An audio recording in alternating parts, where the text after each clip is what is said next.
Hey, that worked.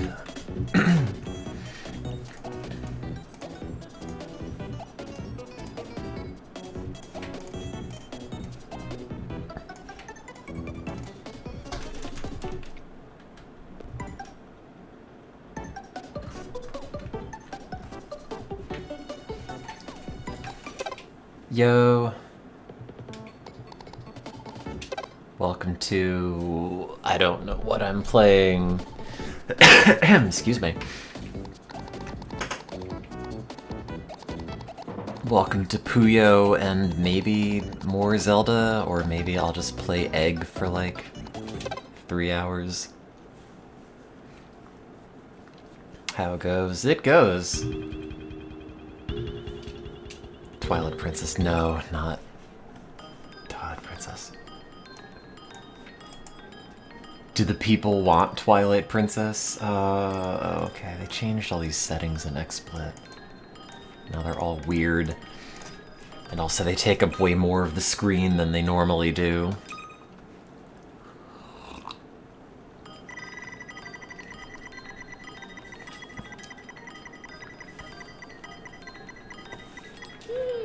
I don't think the capture card was ever not working. I think the HDMI cable might have just unplugged itself and I was too... on mushrooms to notice. Oh, that doesn't go there. Hey, chat. What's up? Not much. I gotta submit a grant by Wednesday, and I haven't really written it, but I've made a lot of frantic scribblings in a notebook about what I think I should be doing. So that's a problem for tomorrow, me.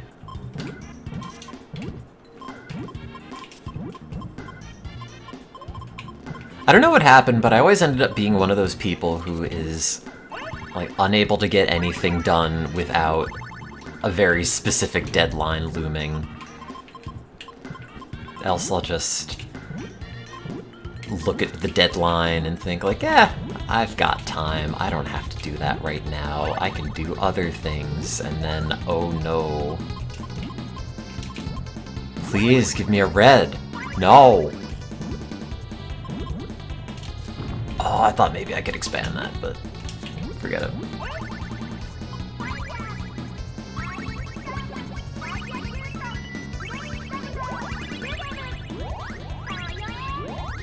Did you do the ketamine thing through one of those online services that I keep seeing advertised? It's like, we mail ketamine to your house.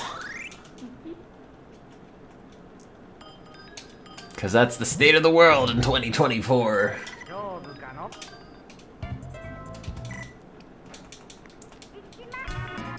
A real fuck it kind of decade.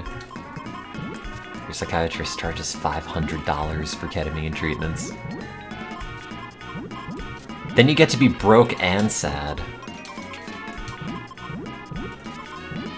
Which is good, because it gives you something specifically to be sad about, instead of just the void. Oh yeah, I meant to... I brought my laptop home yesterday. And I should have used it to put new games on the Super Nintendo Mini, which hasn't gotten any updates since, like, months ago. I want to put that incredibly slow port of SimCity 2000 on here, just to see what it's like. And maybe the NES beta version of SimCity. You know what I want to play also? That, what is it? The project, no. The Space World demo of Pokemon Gold and Silver that came out, God, like 5 years ago. I always meant to screw around with that, but I mostly just gawked at all the pages on the cutting room floor. I think at some point there was some group that was like translating and expanding the functionality of the game and making it more stable and everything, so it's like semi-more playable. I don't know if that's still happening. It's like when I would rewatch that Tim Rogers video on Boku no Natsuyasumi, and he kept talking about how part of the reason for him making this video is that the fan translation is going to be out soon, and the video's been out for like 2 years, and the fan translation is still not done.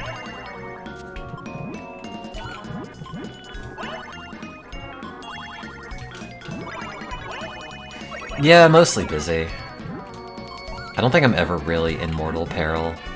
I'm just in existential peril.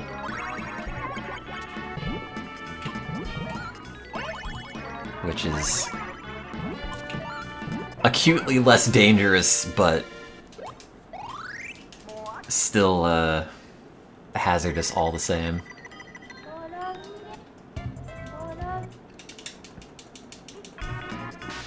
And then I had some mushrooms on Sunday, and I felt more or less, maybe not like great, but definitely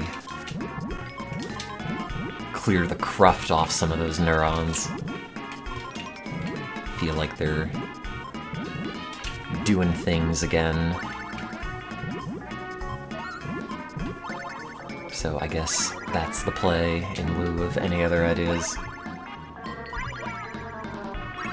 I can only dread my existence when I have a heartbeat. I mean, surely Dick Cheney has existential dread. Maybe he doesn't. Is he dead? Hey Siri. Is Dick Cheney dead? Dick Cheney was born January 30th, No. 1941, and is 83 years old. If you have a robotic heart, does it continue to beat after your death? Like until the little battery runs out? What? What are you... On the web for does Dick Cheney continue to be after your death? What? No, read that. Oh. I'll never know.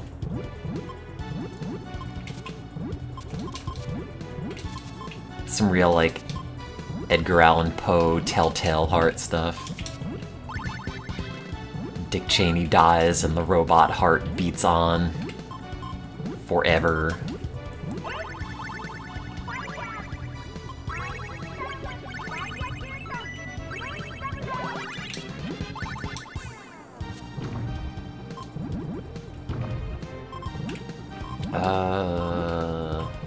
Oh yeah, I'm probably just gonna win this anyway.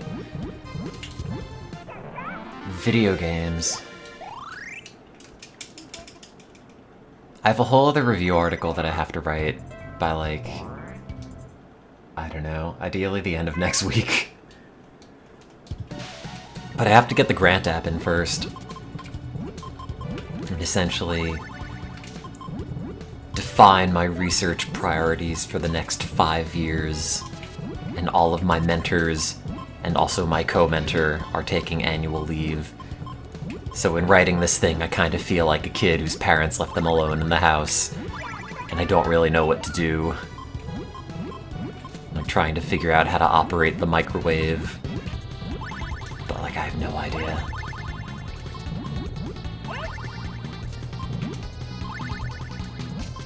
I think I've come up with a few good things at least. Oh no! My beans.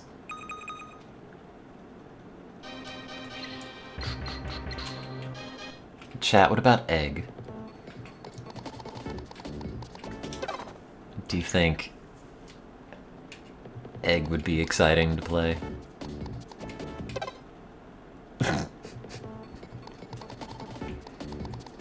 Oh wait, I don't have Game & Watch Gallery 3 on this! That's right! I only had it in RetroArch, and that controller that I used to use to play that had all the soda spilled on it by somebody is now dead. And now I have no egg. Leggy my eggy. Man. It's not on the Game Boy Advance, right? No. All these Mega Man Zero games that I beat on the old Super Nintendo Mini.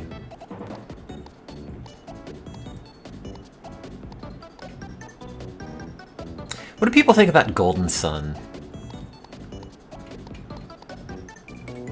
I had a playthrough on the other Super Nintendo Mini at some point. I never finished it. I remember when it came out, I was really impressed by how it looked.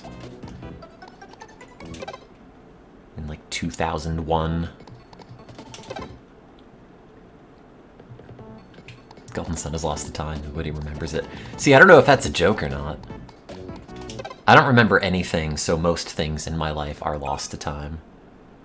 Yeah, holy crap, it's a stereo stream. Those never happen. Oh yeah, that port of Shoo Shoo Rocket. I don't even know why I added that to this, to be honest. I didn't have it growing up, and like, the controls are not good.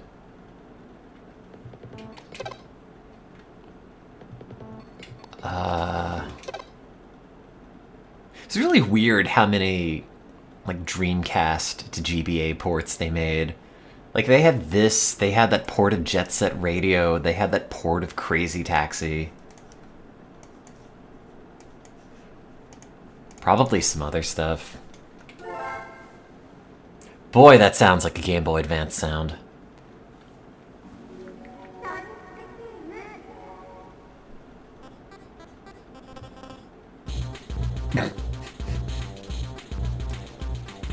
This looks so bad blown up on my monitor.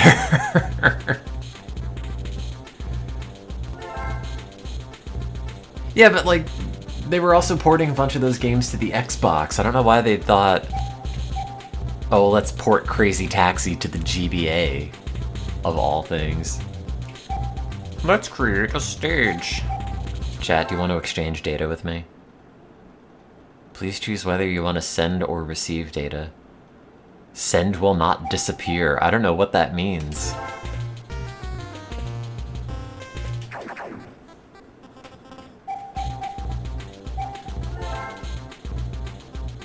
Oh yeah, that's right, it's got fake internet.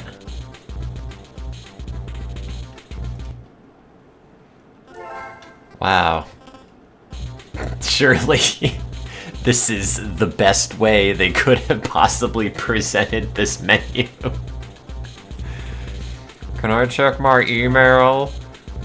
Please email comments on the game to mail@sonicteam.com. Like, that's so good. God, I hope somebody still checks this inbox. Next. Oh. Can I have some links? That's a link, sonicteam.com. Better open that on my Game Boy. Oh, there's one link. That's the only link. What is on the Sonic Team official homepage?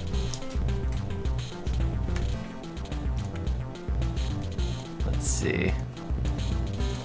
sonicteam.com.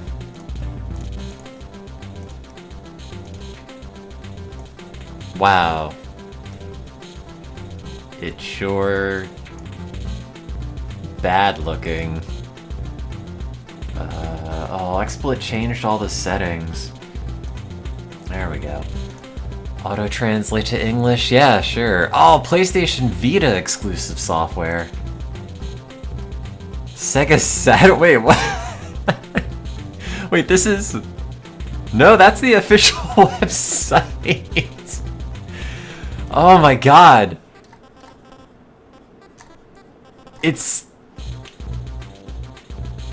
like simultaneously new and really old looking.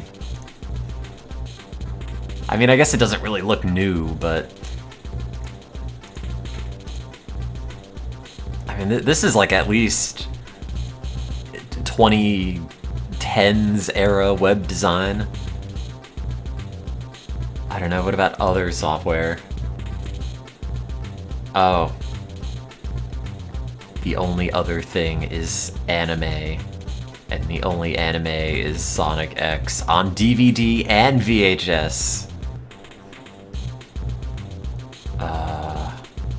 Copyright Sonic Project. I want news on Sonic X. Wow, 7/21 of what year? 2004. God, man, bring me back to the glory days where websites were just nested tables. Also, I never watched Sonic X because it looked bad. Wait, Sonic... Wait, what is this 2020 page? Also, what happened to the... There we go. Sonic Drive is a rock theme song with a fast beat, just like the image of a galloping Sonic.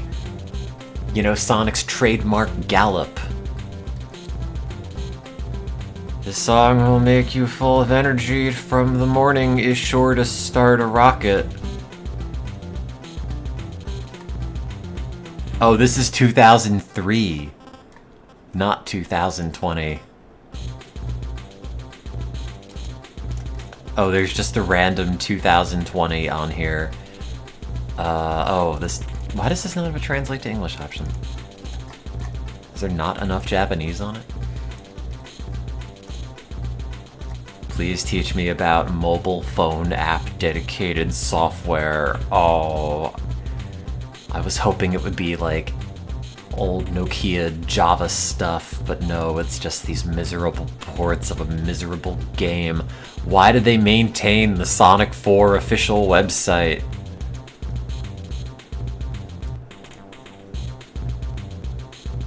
Great. A dozen years ago. It's now on Android. Oh god, it horizontally... What? Wait. Wait. What is this scrolling? Like, I get it. It's like a platformer. They made a port for Windows Phone. But also, like, the UI part does not move with the scrolling. And it, like, scrolls diagonally and... Oh no. It stops scrolling diagonally. Eventually. Did you know Splash Hill Zone is a hilly area with a beautiful contrast between the sea and the greenery in the everlasting summer? Honestly, the Shoo Shoo Rocket music on the Game Boy Advance is actually really enhancing the experience. Wow. Better get some wallpaper for my iPhone. Okay, thanks. Take this pill.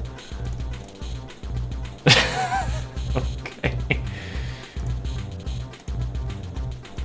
I just want this wallpaper of Mad Gear Zone. Did any of these work? Oh god, it downloads it as a zip file. Can I just look at the photo? No?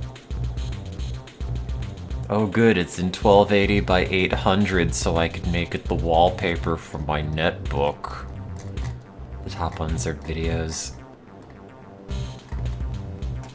No? Oh, maybe they are, you're right. I mean, they might have been. They're not anymore.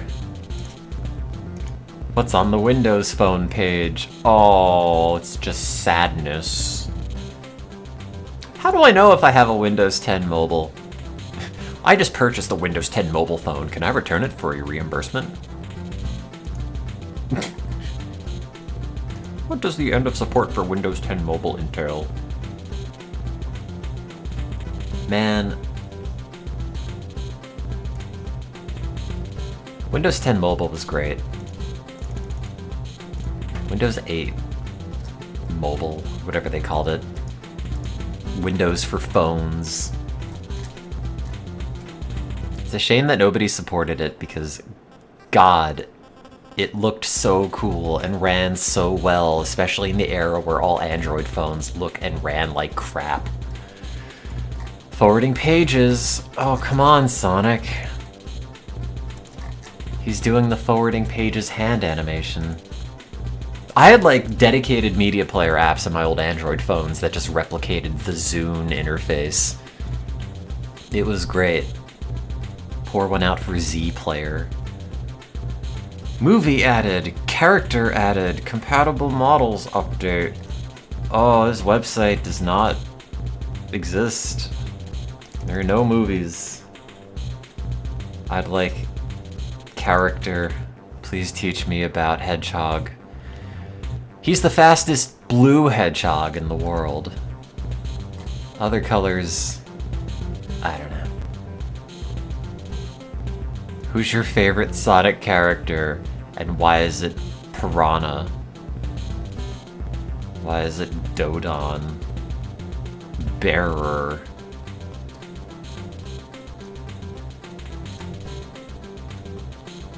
Turtle's name is Dawson? It's a turtle-shaped robot that appeared in the Mega Drive version of Sonic 2 Sky Chase Zone. Okay. Can I make this my background for mobile phones? No. I can't believe this StereotoneTim website is so bad. In a really good way. Give me the Saturn games.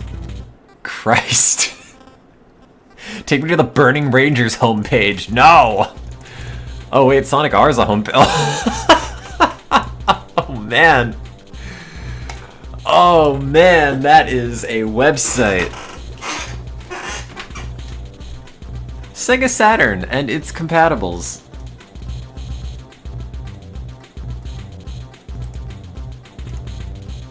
Oh, it didn't specify the dock type. It's gonna run back in HTML fallback mode. Featuring Sonic and the rest of the Sonic family. Is Tails, like, in Sonic's family? Basic characters. Sonic the Hedgehog. Familiar protagonist. Be sure to succeed in Spin Dash at the start. Wow, God, this website, these renders. Tails doll. It's the thing. Get used to the fluffy operation feeling. Oh, I will. Key points of strategy. Anyway, the speed is fast. The first thing to get used to is the speed. Because it is the fastest, a small error in control can be fatal. If you're feeling anxious, slow down, says StereotoneTim. I wish this had embedded MIDIs. Maybe it does. No, it doesn't.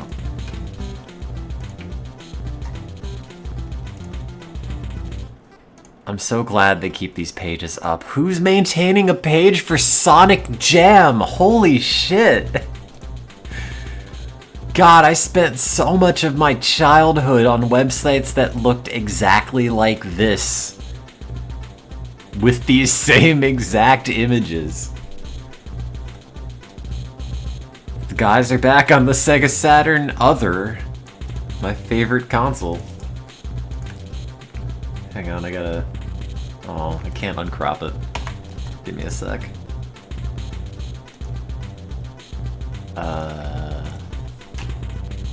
Yeah, there we go.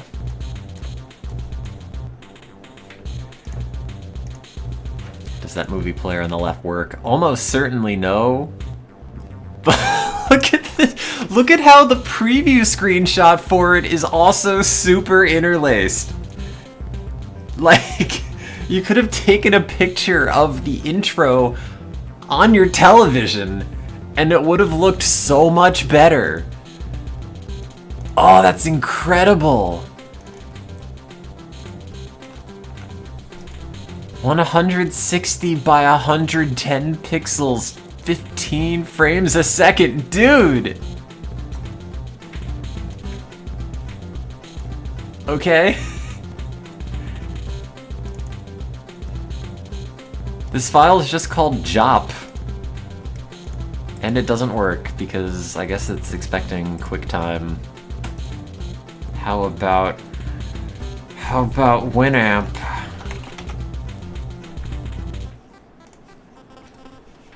Oh wait, hang on.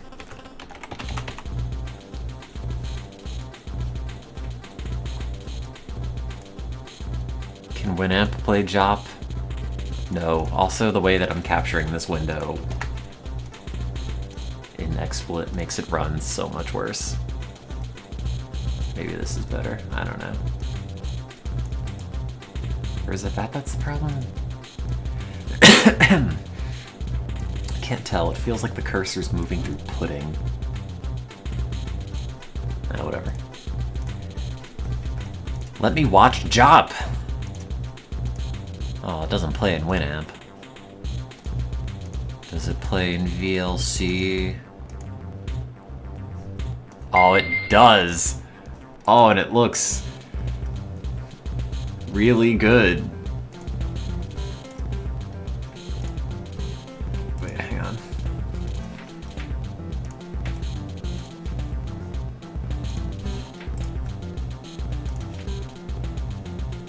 Show me Jop. Okay, the sound quality on this.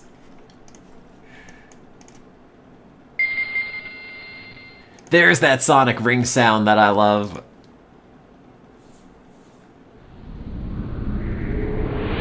StereotoneTim.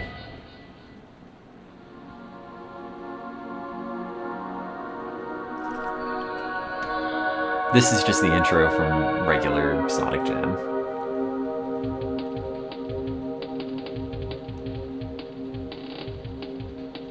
I hope it has the guy going Sonic Jam at the end.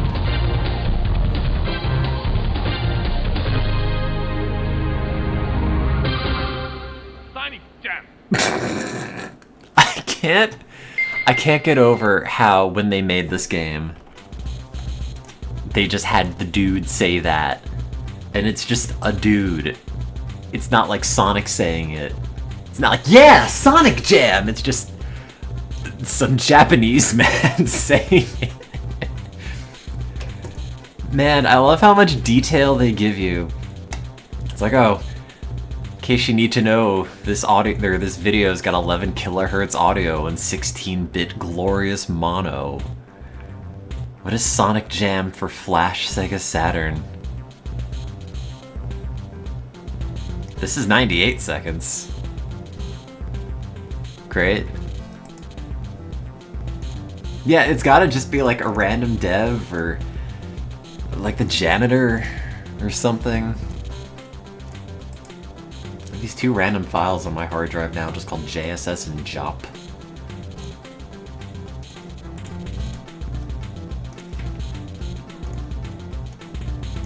What is JSS? Oops.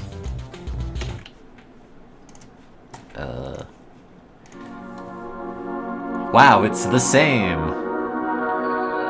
Except an even lower resolution and frame rate. Oh, it's the commercial. Remember Sonic? Remember when Sonic looked like this?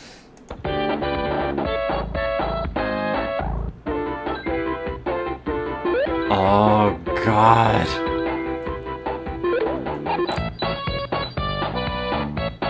Like, why even upload this? Like, who's gonna watch it? I mean, I get that the state of internet video back then was very different.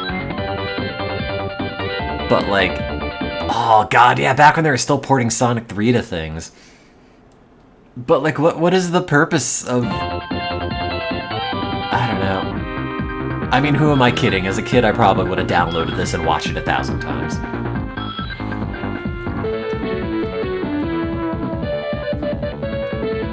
This is 5.3 megabytes, which probably took about an hour to download on dial-up. Because, like, 2 megs was about 20-something minutes. Or, like, 2 episodes of Ed, Edd n Eddy on Cartoon Network. Wow. You know, Sonic World and Sonic Jam is still really cool. Like, aesthetically, this is great. I mean, if it had more pixels, of course, but, like, the character design, the way that they translated all the artwork into super blocky Saturn polygons. Whereas this looks horrendous. Tiny Tim. And when they put the game, cool starts here. And when they put the game out in America, they didn't have like an American dude dubbing it. It's just the same guy going Sonic Tim. Chat, what do you think about cool starts here? And by here I mean this stream. Great. Message from the team. What do you think, Sonic Team? Oh, it doesn't translate into English for some reason. What if I copy it? And then I ask Bing about it?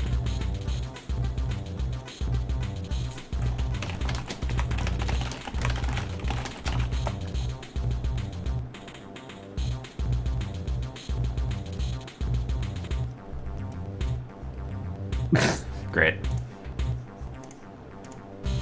God, though, this website is so good.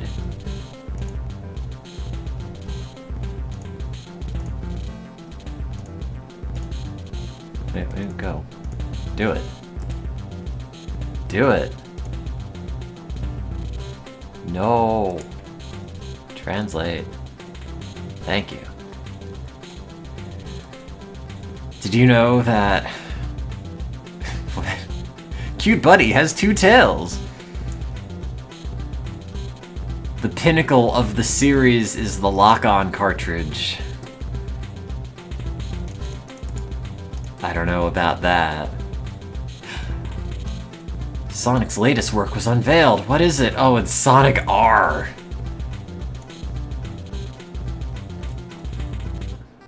Of all things. Sonic runs around the quote-unquote Sonic world composed of full 3D polygons. Wow. Wow. That's great. Like, truly. But also... Wait. Did the browser freeze? What happened? No, go back. Oh, okay, I was worried that they were all, for some reason, one gigantic JPEG. Apparently not.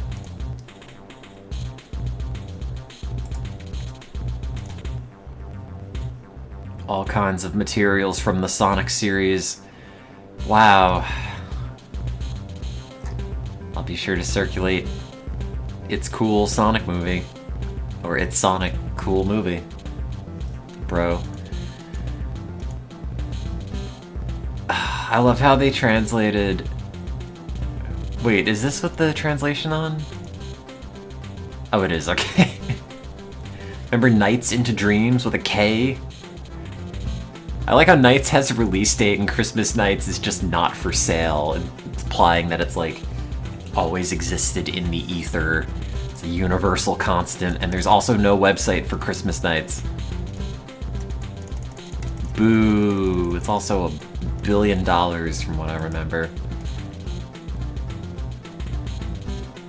Chat, what do you think about the game Nights into Dreams?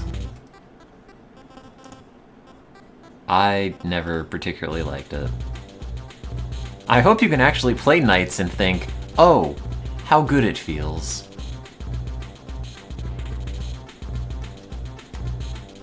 Thanks, Sonic Team. Love that poetry. The Night Sound Team. Oh my god! Oh my god, dude, it's so good! Look at how, like, low-res the graphic is, and just the color depth on the shadow, and this font.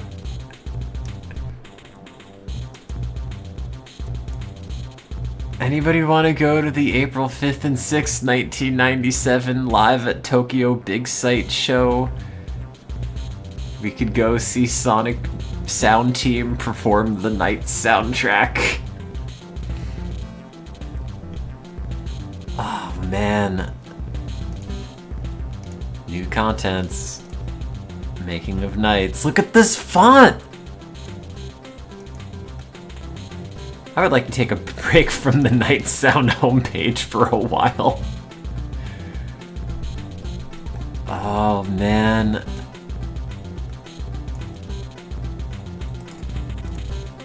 Knights, gate of your dream.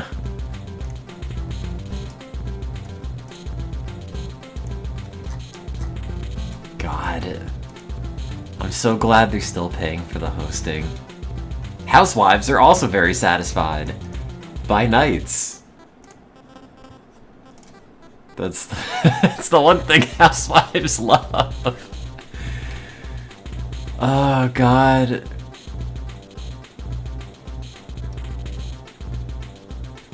The story of Longing New York. The adult version of Dreams Dreams and the a cappella version of Dreams Dreams were recorded in New York. That sounds amazing, doesn't it? Etc, etc. What the hell is this? Oh, what do I pick? Do I pick Housewife's Choice 1, I don't have 1 million yen? Or do I pick Housewife's Choice 2, I'll pay 1 million yen? There's a navel.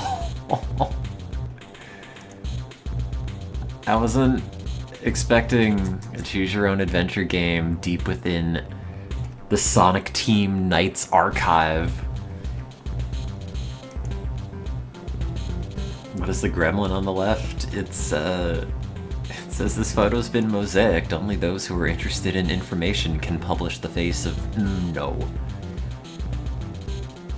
Wow, I'm Singaporean and 32 years old too. I'll do it. There's a navel. Oh, God. Housewife Choice 1 lies. After all, I don't want to stop. I can't afford it. Look, I just got 1 million yen from the back of the chest of drawers. Second one? Oh, it's really going.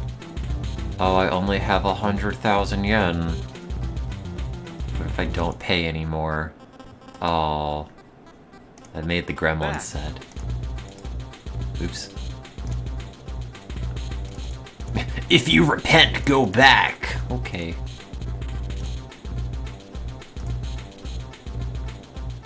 My husband has life insurance. Woo, I'm so confident. Leave it to me, I'll pay it next week.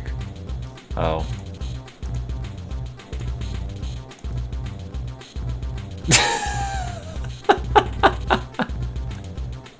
Great. How many people in the last 20 years do you think have seen this GIF?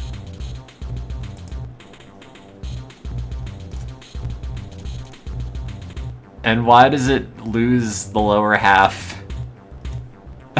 Like... Oh man, oh I want to put it on the screen, hang on.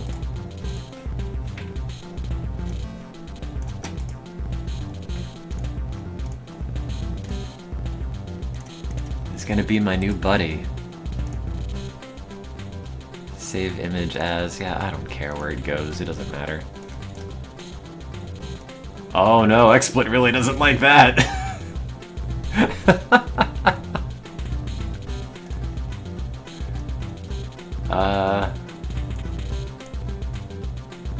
Huh. Okay, wait, hang on.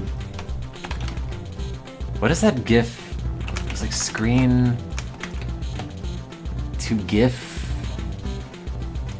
There was some GIF making software I used at some point.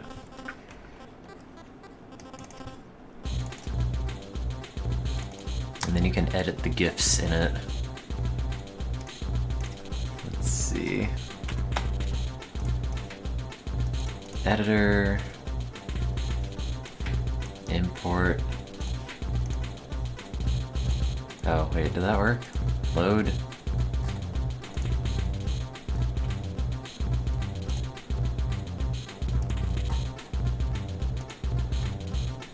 Oh, this is not the other downloads folder. Oh, Windows, why do you have 2 downloads folders?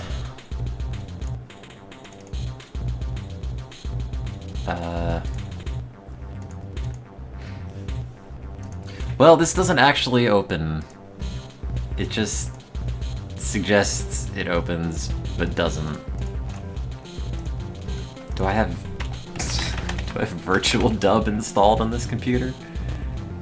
Oh, I sure do. Okay. Surely that'll work.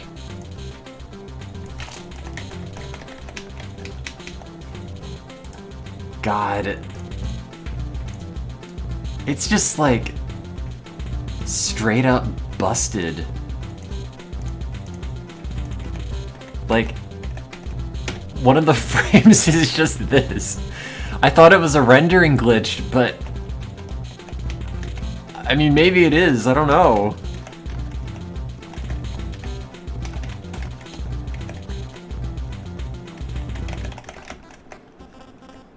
How do I delete frame 2? Oh, whoops, I deleted the wrong frame.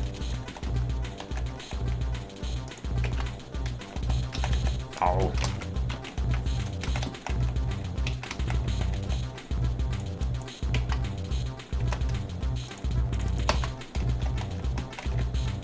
Yeah. I know all I need are the first 2 frames, but it's not... Nah, whatever. I'll figure it out. I'll figure it out. Save this GIF for all eternity. Export as an animated GIF. Save it under... God, I was still using Virtual Dub for stuff as recently as the Parappa Hold On screen, apparently. Like... God. It's like I had a workflow for things at some point and then never changed it. But also, I guess, what is there to update in the realm of animated GIFs? Also, this is definitely going in the Twitch folder. Infinite loop, please, and thank you.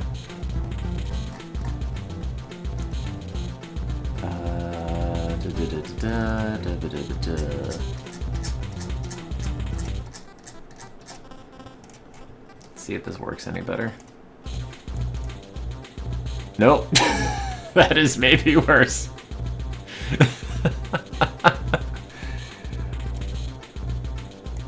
Well, alas. I think it's because I didn't set long enough between the frames, but also it does not matter. The story of beautiful men. I don't even know. Oh my god, he's got more! How many more little dudes are there? Oh.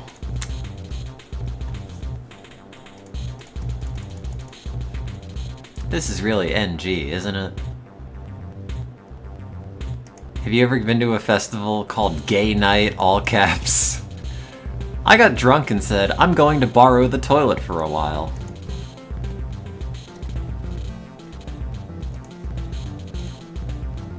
This is a great website. Wait, are these both Gay Night? Oh no, this one's not.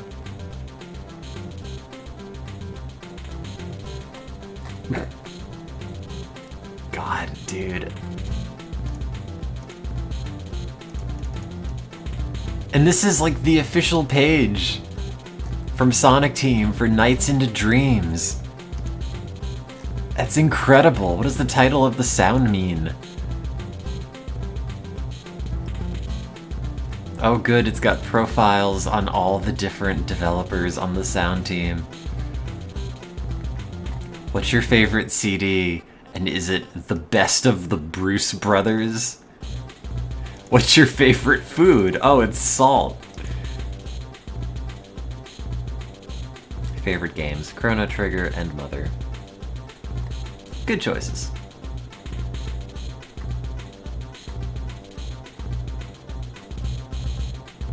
Favorite games? Myst, Mother, SimCity. Man. Hey, this guy worked on the Switch in 1997. Yesterday's life. I woke up at 9 in the morning, ate steamed bread and juice, put on makeup, especially for eyebrows, for 5 minutes, and rode my bicycle to work. I arrived at the offices just before 10. Safe at the company, I check my email and consult the programmer for a while. After that, he writes a short song. We ate Neapolitan at a... Neapolitan? I don't know words, at a nearby coffee shop. The topics were rheumatism, Colco 13, and checkers. God. It's just so earnest. In a way that the internet isn't anymore.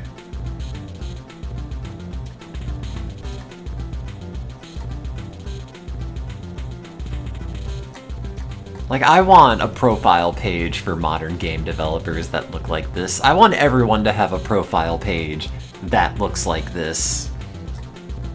Where it's just a little blurb about your day, and that's it. It's not all like, please rate, comment, and subscribe to my day. It's just fish. What's in the fish page? Great. Do fish sleep? I don't think it mattered.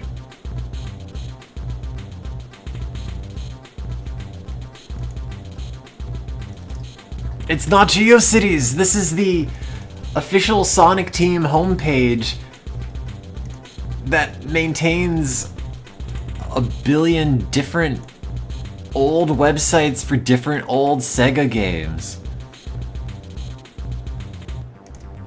There's a page for Christmas nights! Download Dreams Dreams Acapella. When you hear that she is your boyfriend, you will surely feel excited. Don't know what that means. Oh, man. Ah.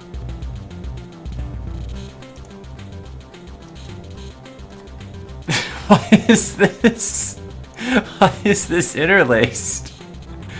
How do you do that? None of the other ones are interlaced. Oh, this hurts so much to look at. Let's take a peek inside the game.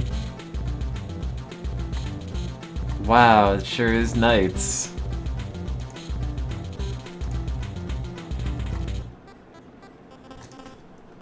I better download this WAV file.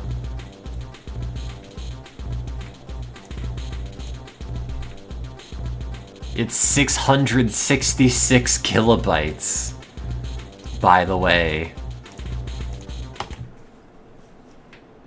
And does not play in Winamp.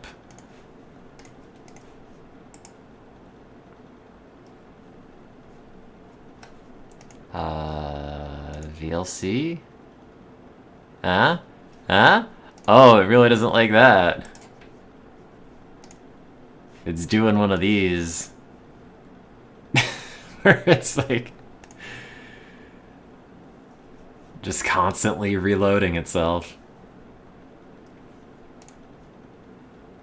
High CPU usage detected. Oh no!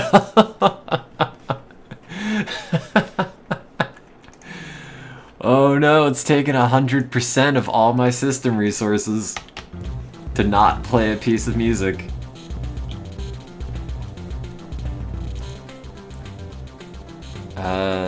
How do I play it?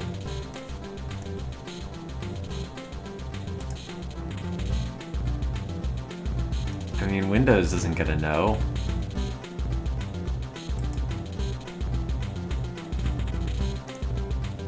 I don't know, Foobar 2000?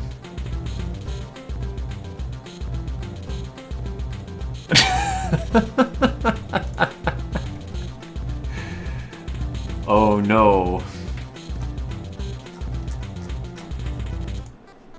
Well, that's not it. I don't even know if I have QuickTime installed on here. Open with... I hope I don't have QuickTime on here. If I do, something's gone horribly wrong in my life.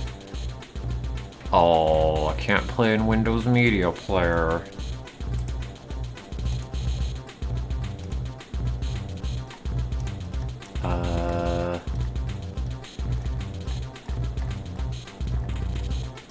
No, I don't think I have anything that'll play it. It might just be shot. I mean, if VLC doesn't do it, I don't know what would. Maybe like an old-ass copy of QuickTime. What about the Wave?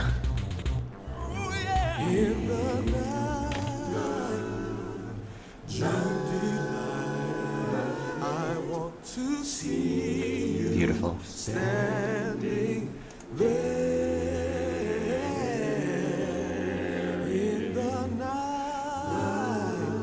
What size is this file?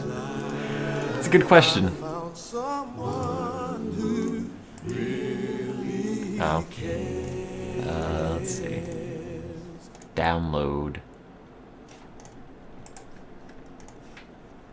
It is 665 kilobytes.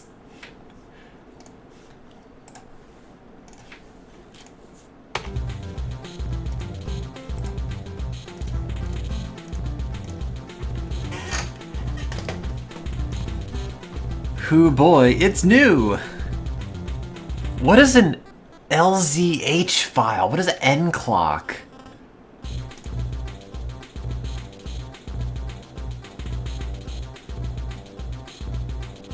It's like a Windows theme or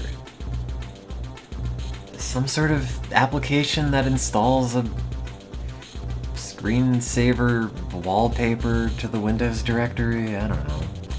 Oh no, the one that wouldn't play was 666 kilobytes.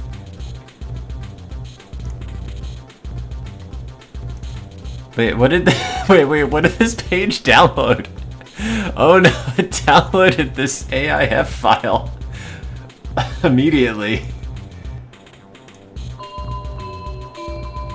Wow.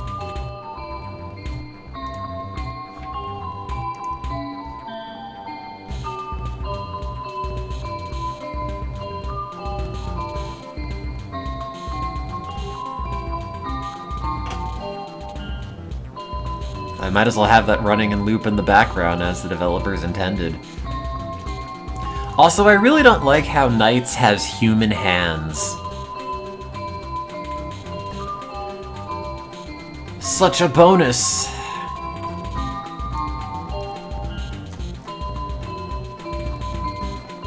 What is my Christmas gift? Oh, Sonic mode. Wow, there's a lot to this website. I'm kind of shocked.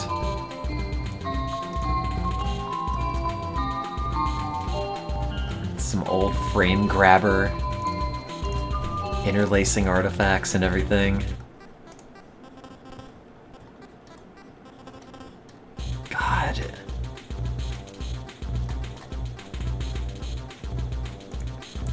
Bring me back, old internet. Everything was so much better. And also worse.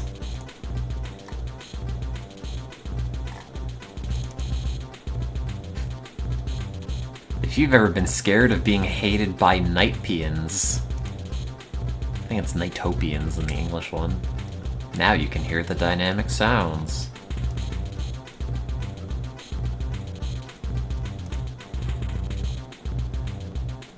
Great, I can sing my favorite song from Knights.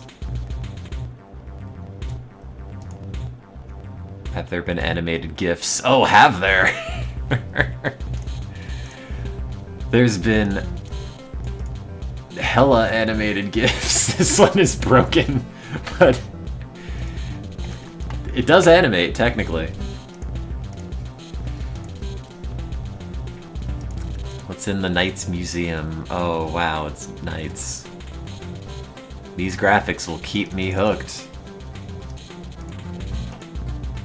Every time I go to this page, it just downloads a bunch of files. Like, immediately.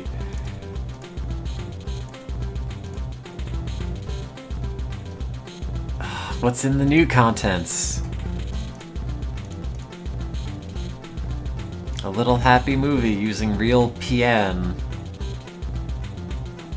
Email's always welcome. If you like it, please let me know what you think at mail@sonicteam.com. If you want to see the Shockwave version of the movie, please click here. I think Netscape 3.0 is better. Yeah, I'll download this. No download blocked. You give this to me. It's just called happy.zip. Surely that's not a virus from 1997. I better extract that. Oh.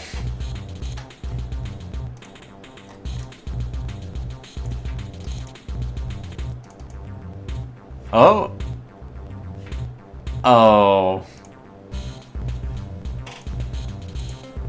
I extracted this folder called Happy and it produced the file called Win, and the file called Win doesn't work. Oh wait, it does!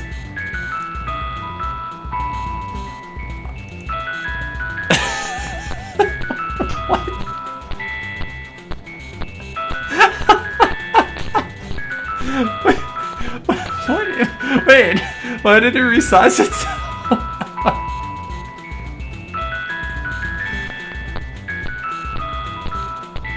What is this?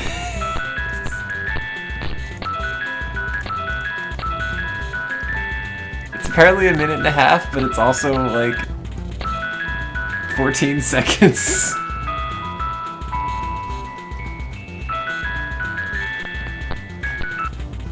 Oh, God. What about the Shockwave version? I bet this would work. Wait. Oh no, wait, I don't... Do I have a Shockwave plugin on anything? Like, I think I still have Flash installed on something, but Shockwave... Maybe not. There's a DCR file that Windows wants to mount for some reason.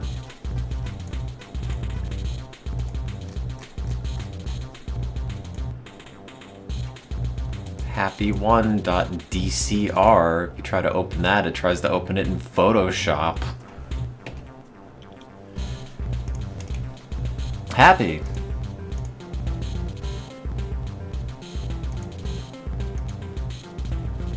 What do we have for old contents?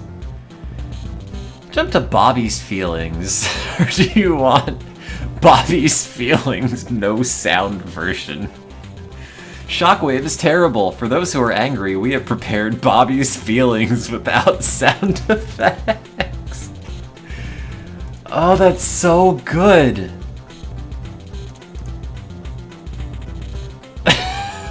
Wait. This is not what I thought that would look like. Where's the sound? Press the light blue button. I can't. Ah! It's just downloading random files in the background. How many times? When do you think the last time somebody's read Bobby's Feelings was? 'Cause I'm a billion% certain I'm the only person to do it this year and maybe this decade. Stop downloading stuff!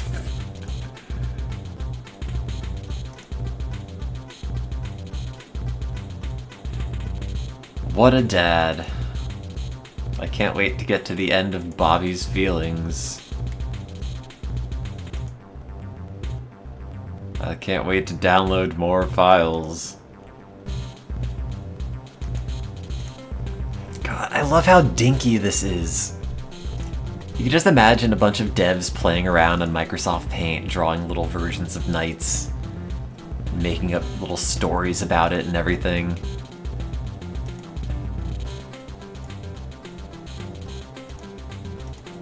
It's so good. Now the internet's bad.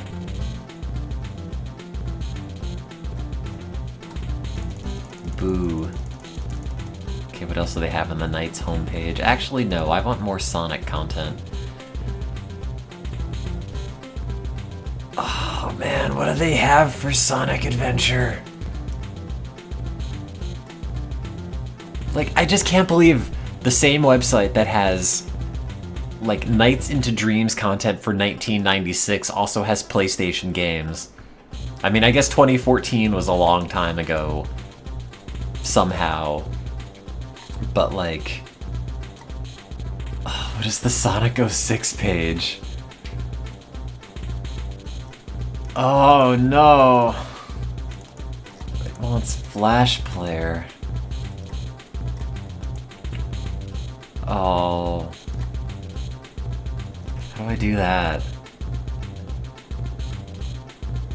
I think it works on like WaterFox if you set the date of your PC back a while. What is on the modern Nights into Dreams page? Oh wow, it's just a modern website. Kind of.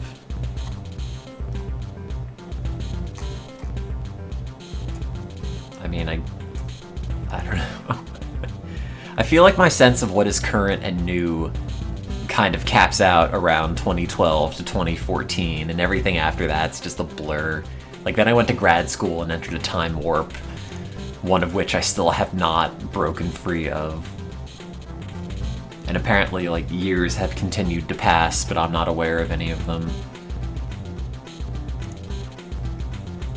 Please show me the Sonic Adventure page. Oh, man. Oh, man, it's so hard to read. I love it. Sonic jacks the Yamanote line. I bet he does. Let's go around Tokyo with Sonic.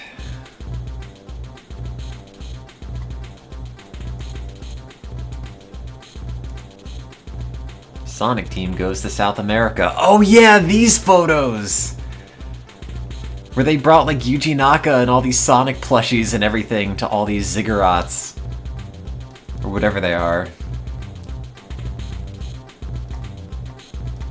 I've seen these images before and they're all so good.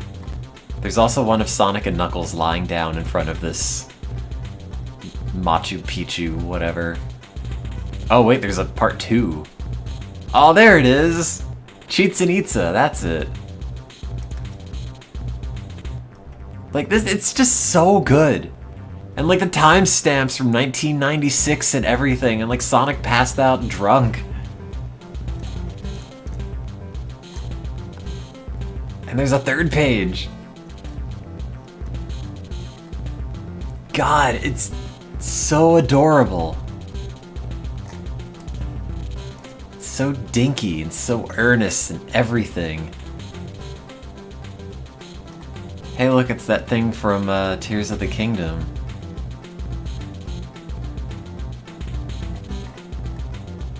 Like, where are the developer, or like, game developer logs that are just essentially travel blogs with various Polaroids?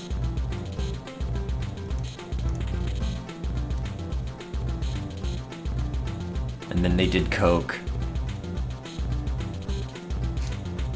Amazing, Machu Picchu was really there.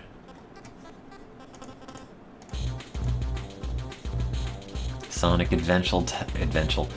Sonic Adventure title logo decided. Oh, look, it's Sonic Adventure. The word adventure reminds me of the world of this game. It's based on the motifs of the sky, the sea, and the earth. I guess. Yeah, I guess that's sky in the middle. I never really noticed. Is that Robotnik? I think that's Robotnik. Or like a palm tree with glasses. Main theme song recital version. Yes! Give me this! Sounds good.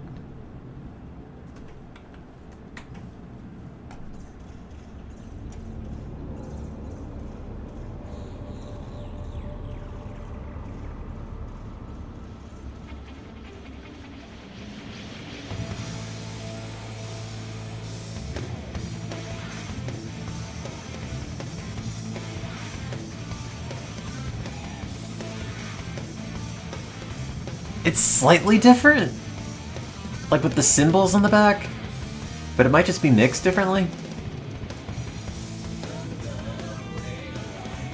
No, this is different vocal.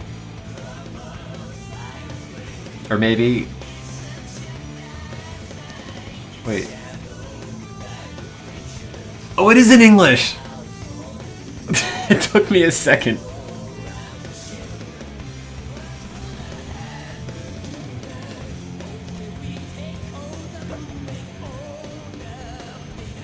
Oh, it's so good!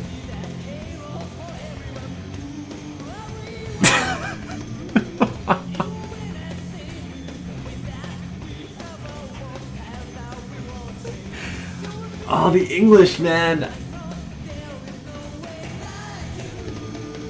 I love it!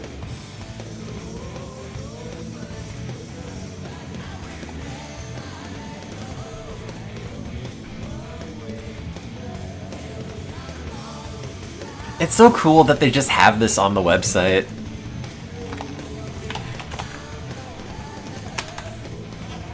Oh, let me go to the directory.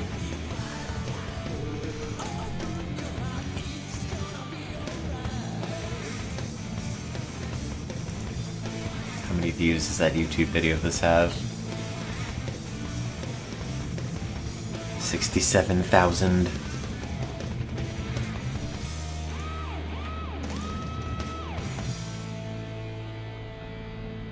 How is there another 30 seconds in this file?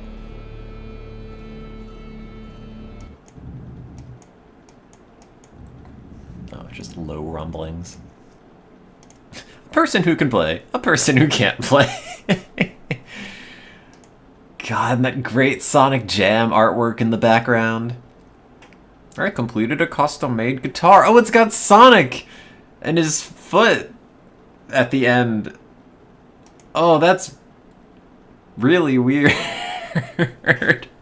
Like, if Sonic's head is here, he's just got one really long leg. God, that's so good. Remember websites? Remember when you would go to websites and there would be things on the website and it wouldn't just be like 4 social media pages owned by like 2 dudes? Additional information about the Sonic Adventure presentation. Wow, there's a t-shirt. My voice could be a game. Oh, it's got Sagata Sanshiro in it. Preparations for the report of the presentation. Check out these moderators. The way Mr. Mrs. appeared to... seems to be Hade. Wow, Mr. Naka has made an appearance in jail. This is the opening video. Panic strikes the peaceful city. I wonder if these are the same renders that are in the final game, or if any of this changed at all. It looks about the same. See, I want more behind-the-scenes game dev stuff where it's just the different devs sitting on a couch in front of a TV with beer.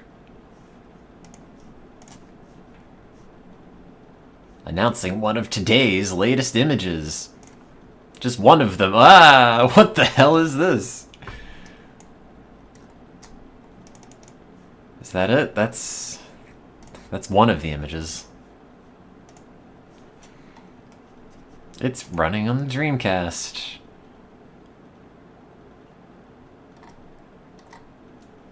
Unlike Sonic, who's just generally running what will be the new Sonic design. Ooh, I wonder what color his eyes will be.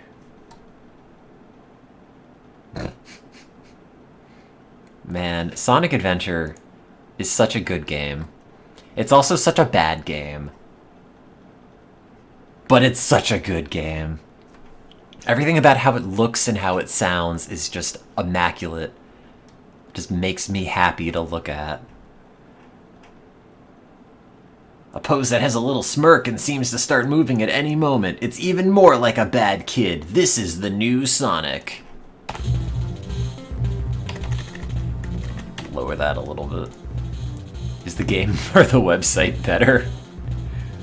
I wonder if they made this website to have compatibility with the Dreamcast web browser.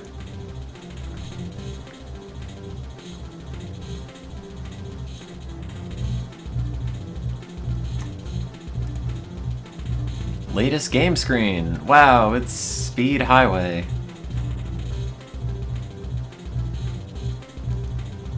Ice Cap. Red Mountain. Knuckles looks like he's dead.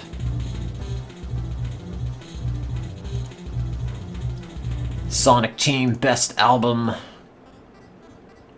God. Get this album distributed by Pony Canyon of all people. Finally, I could get Nights, Christmas Nights, and Burning Rangers music on one CD in Comic Sans. What's my favorite Sonic stage? I don't know. I meant to rank the Genesis ones at some point. What is my favorite Sonic stage? I don't know.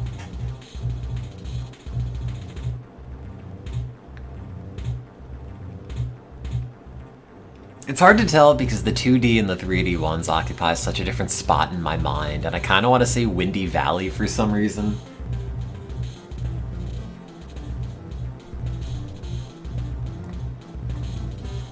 But parts of it are also kind of just broken.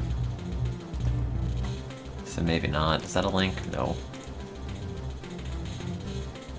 Let's get excited about it this Christmas. Sonic Adventure Productions Presentation Limited Goods. Wow, oh man. What happened to these pins? I wonder how much they go for. $1 billion. What is Chow? What is this screenshot? The A in A-Life stands for artificial equals artificial in English. God, remember Chow Adventure? Remember playing things on your Dreamcast VMU? Remember plugging your VMU into your friend's VMU and swapping the Chow over?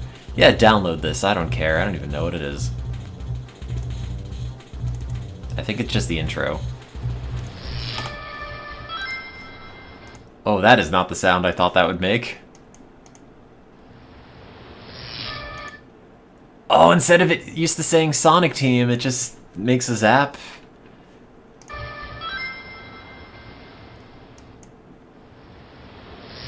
Wild.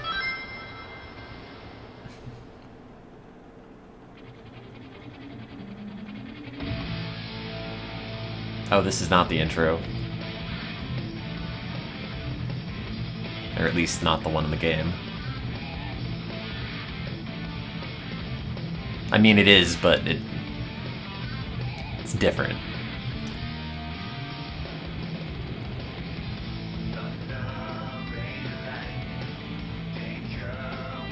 I guess it's some commercial for it.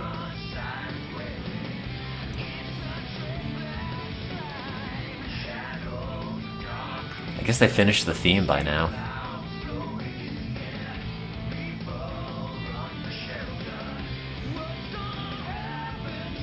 Sonic Adventure is so good.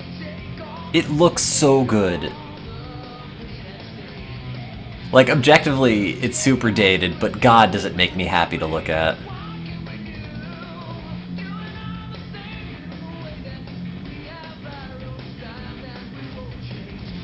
It's just emblematic of good feelings and optimism in the late 90s.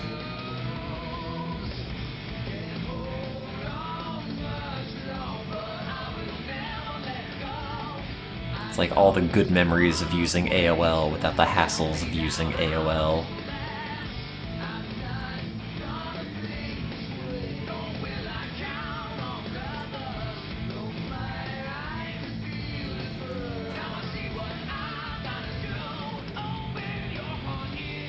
Can't even really tell if this is the exact same release of the game. Like, Sonic seems to run a lot slower for some reason. But I don't know if this is some sort of beta or what.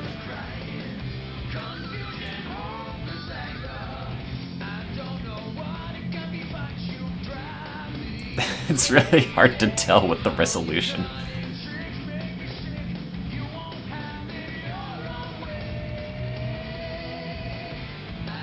Oh, Skydeck was also a really good level. Or at least the music was really good. I recorded it on a tape cassette recorder so I could play it on the bus when I went to middle school. Or elementary school.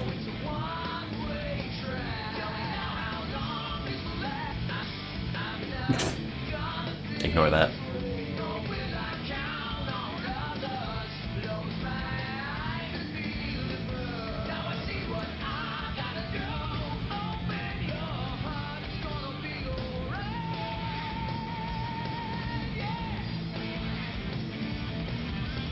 It's Sonic! Oh. It's the first time they put Big in the cutscene. I just realized nowhere on this website did they mention Big at all. Also, what happened to Sonic's eye? How do you advance it frame by frame? It's like... No, that's not it. I guess it's maybe fine, it's just the compression. This file really does not want to play.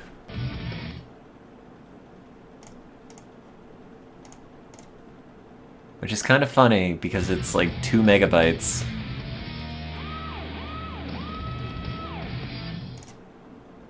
Whatever. I guess something about the way that it was encoded does not play nice with modern whatevers.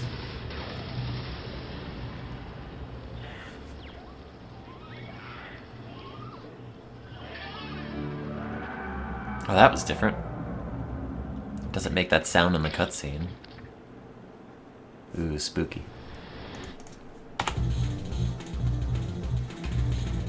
Number of frames, 30 per second. It will take a while to download, but please watch it.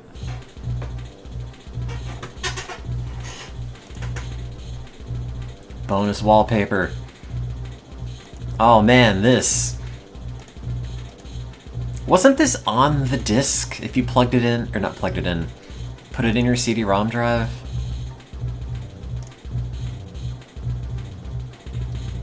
Oh man. Sonic Adventure 1 Shao Garden was not very good, but I'm glad they did it. Sonic Adventure has 2 faces.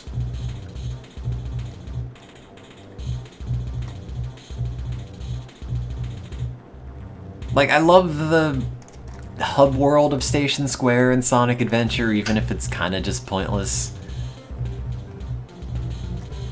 Whole game's just good vibes.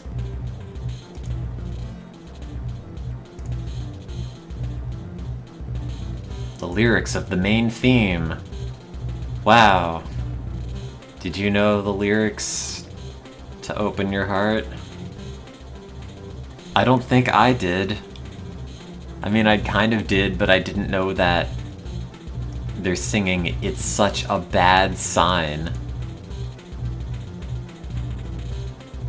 And as a kid, we always thought this was Shadow's Dark Creatures, and then thought Shadow was in this game.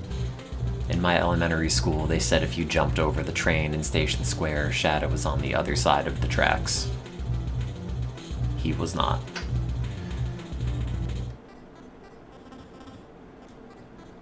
Guitar solo. Gotta open your heart, dude? Is that what it is?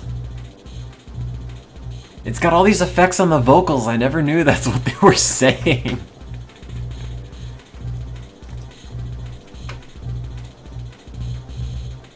Sonic Adventure CF download start. Oh man, that's so many things to download. Give me the Gamma download.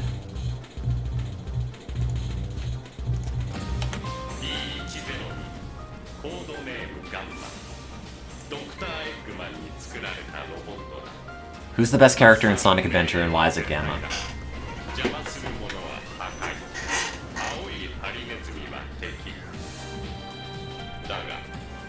Also, the lighting in Sonic Adventure was actually really good.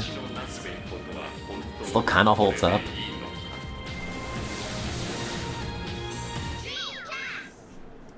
Classic. What about Big Hen, my favorite character?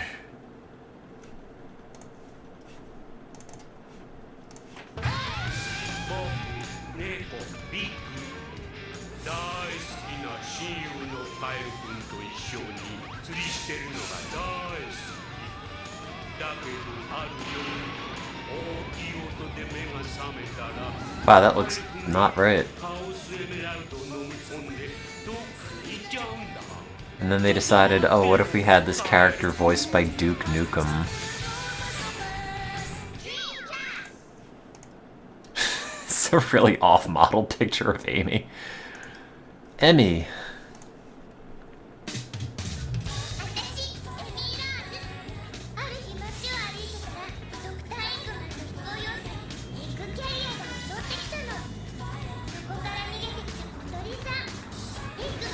Man, they got so much mileage out of that one cutscene of the egg carrier.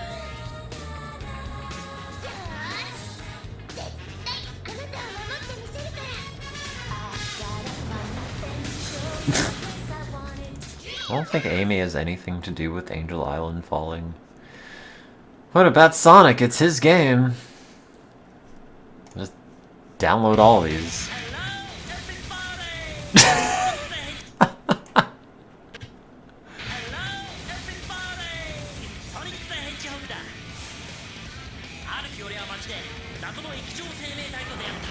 Hi, Sonic.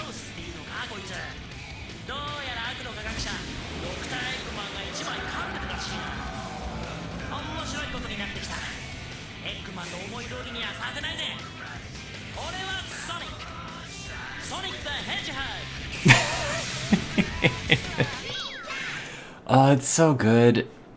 I'm just gonna download and look at all of these. Oh, Tails' theme is also really good.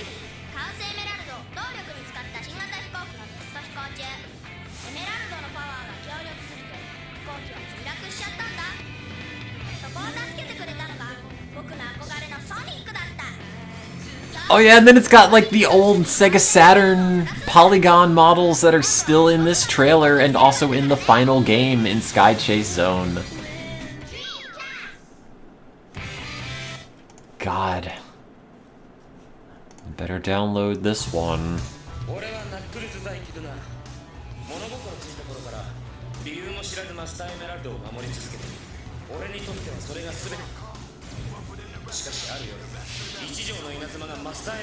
What was that volcano eruption? Oh, spooky.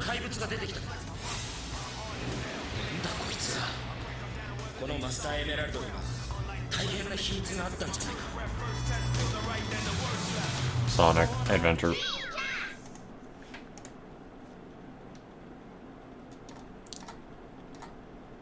I guess there's just Robotnik.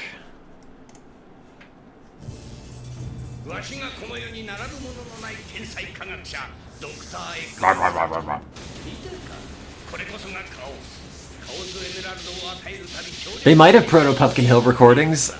I have to go to the Sonic Adventure 2 page next.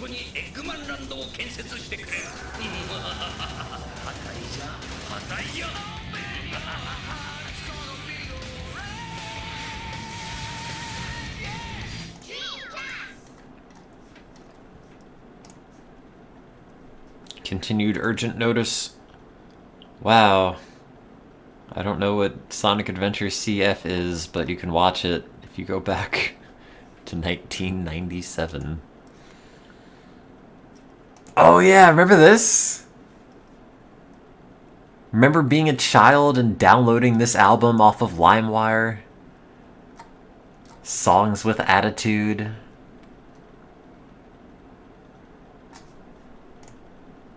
I don't know what this Comic Sans font's about, but it's really good.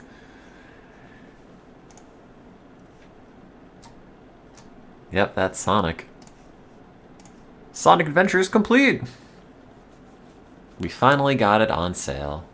Sonic Adventure also includes the functions of an internet browser, and you can use it from this browser. We have a site that you can't watch. In other words, there's only a website only the people who bought Sonic can enjoy. I don't think there was very much on that website from what I remember. Oh, God! Man. Why? What is wrong with Knuckles? Why don't they have a big mascot suit for Gamma? Why is there no Robotnik?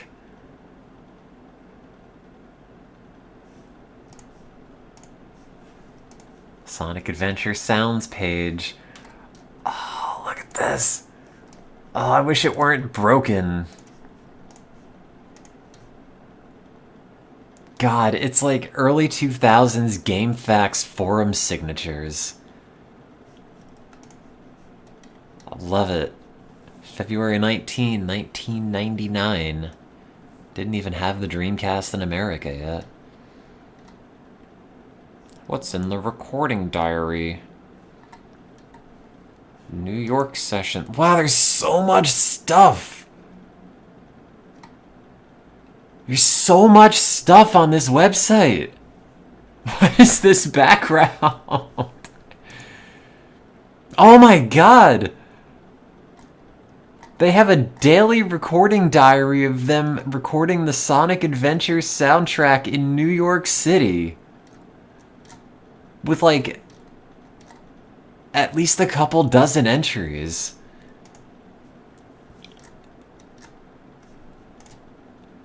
Now all this stuff would just be, like, a couple of tweets, if that, but it's just not the same. I want to see what Mike Campbell's doing. His nickname is Kappa.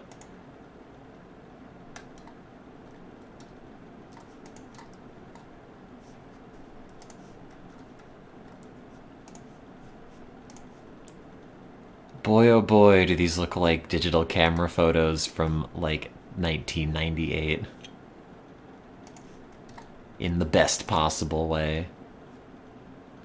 It's Mr. Dread.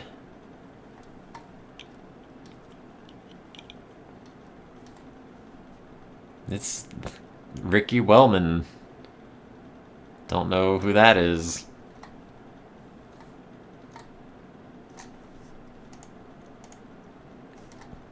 I'm so glad they're still paying for the web hosting for all this stuff.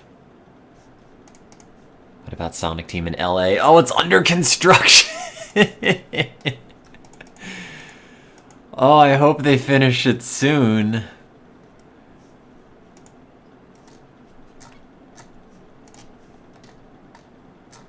I like that it seems like everybody on the Sonic Sound team were good friends and just enjoying the process of making this game.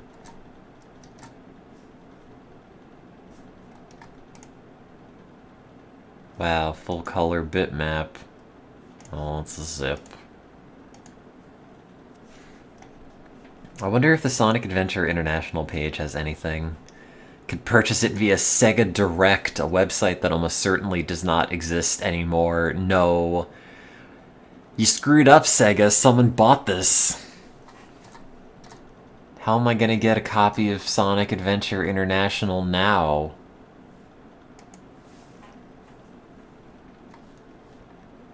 This could be you, the fastest guy in the world. I thought that said the fastest gay in the world for a second. Sonic Team USA has started. Audio in 2 languages and subtitles in 5 languages. World ranking. More power-ups. English. Please experience the reborn Sonic in English. Let's go on an adventure with Sonic and his friends again. Emblems. Screenshots. Power-ups. Wow. Oh. Oh wait, is that all they have on the adventure page? Adventure International? No links or anything? No? Okay, how about the Sonic Adventure 2 page? Oh boy. Price TBD. Last update June 1st, 2001. Movie download.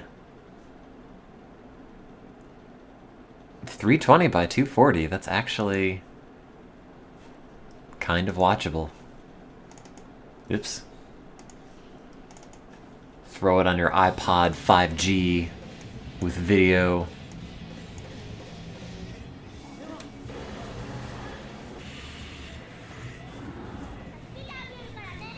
Bitrate's still horrendous.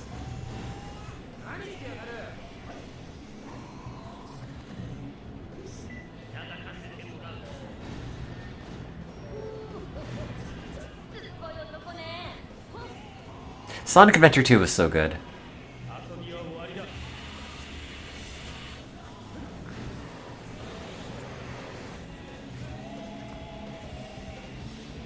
Yeah, I wonder if the Japanese page has any stuff that the English page doesn't. Like if they were still doing a developer blog. But, did not bother to do anything but translate the finished product into English.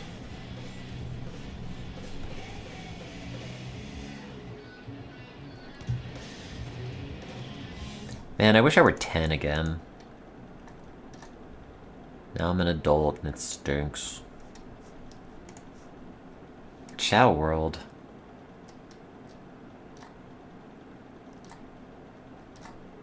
They're certainly Chow. Yeah, it's weird how they've just been making Sonic games after Sonic Adventure 2 and they've all been worse.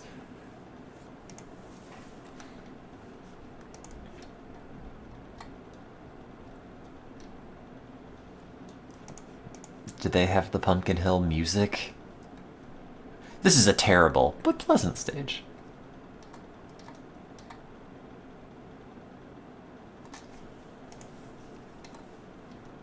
Boss battle. Oh, these are just like descriptions. Real weird art of Robotnik, although I guess he always looked kind of weird. His weird nose. Bigfoot. Optimized for 800 by 600 web browsing. That is certainly the title logo. Is this the same? Yeah, this mostly looks like the same. Oh, there's so much more stuff in that Sonic Adventure 1 page versus this.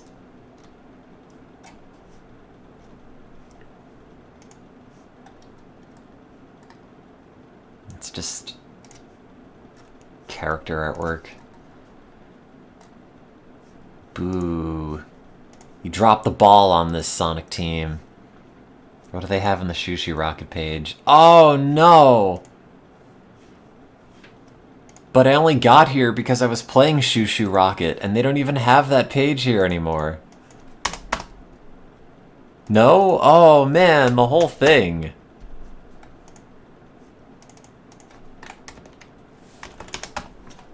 I mean... No, I guess not. Alas. Phantasy Star Online does not have a website. Space Channel 5 does, apparently. Okay. Who has been who has been updating the Space Channel 5 page as recently as 2021?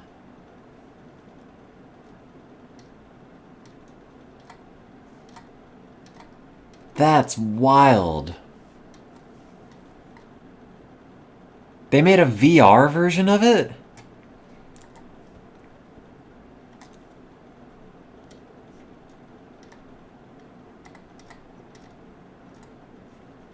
God. Oh, they didn't make this website until 2015, apparently.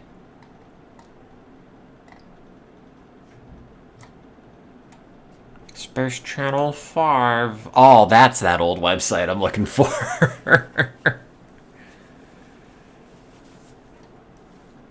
Hoo boy.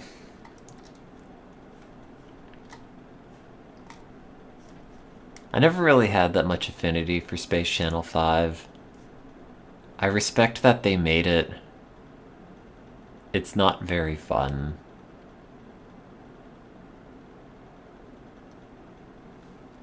Ah! Oh, God. Oh, ooh. Oh. Oh, I forgot web browsers just render 3D now. Wait, where's Michael Jackson? Where's Space Michael?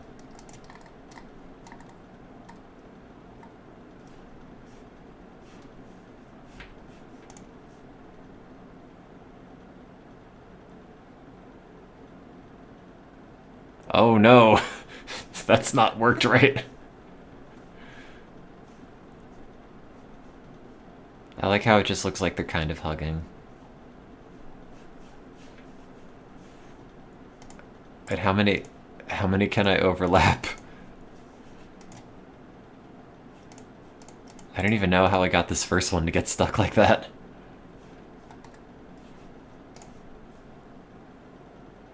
It's me, Jaguar. I'm a dangerous reporter who will stop at nothing to get to the truth.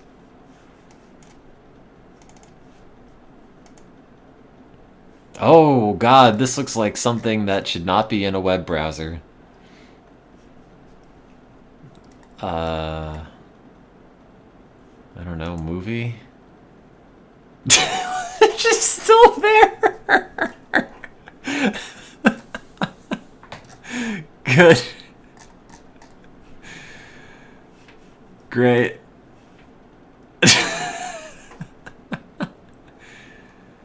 PlayStation 4, Oculus Quest, Steam VR. Show me the goods. Oh. I want some Space Channel 5 boxers. Yep. On sale now. Oh, they don't have it. Yeah, imagine if it's just on every page of my browser. Game mode.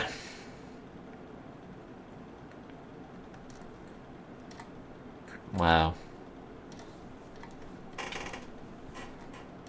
What a weird thing to re-release.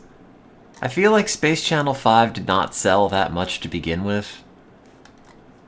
I don't know why they'd bring it back. Also, this is great website design.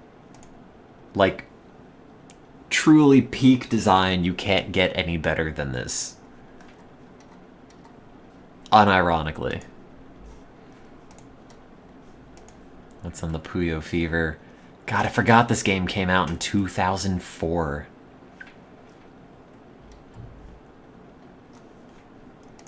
Get this hot new Puyo wallpaper. With the calendar for some bygone year.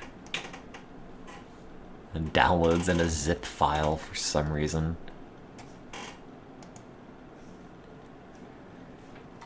Puyo 15 anniversary. Please give me other Puyo news, please and thank you. 2004. God, I forgot this game came out on everything. Version on Palm OS, Pocket PC. Whatever this is, AU, probably some phone thing. I'm sorry, the page you were looking for is I couldn't find it. Okay. That's fine.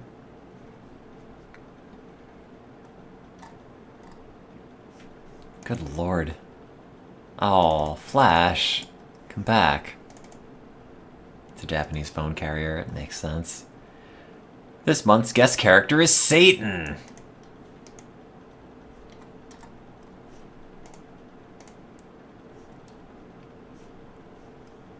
What do they have? What do they have for Xbox exclusive software, and do they have Jet Set Radio? No, they don't. What's the page for Sonic Heroes like? Oh.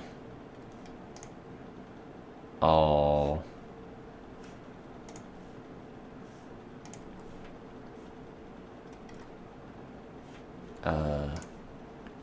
What does this download? Oh, it's the trial. That's right. It's got the first level. There are other downloads. Got a weird wallpaper of Sonic's forehead.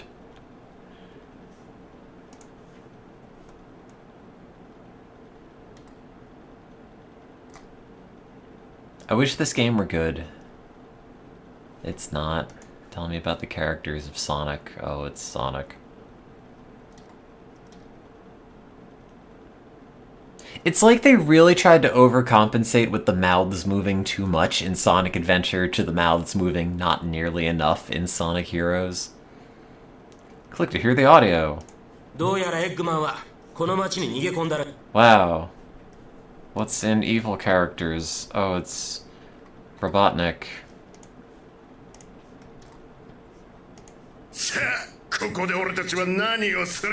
Find the computer room! It's a shame I don't have this in English. Seems like it was blown up.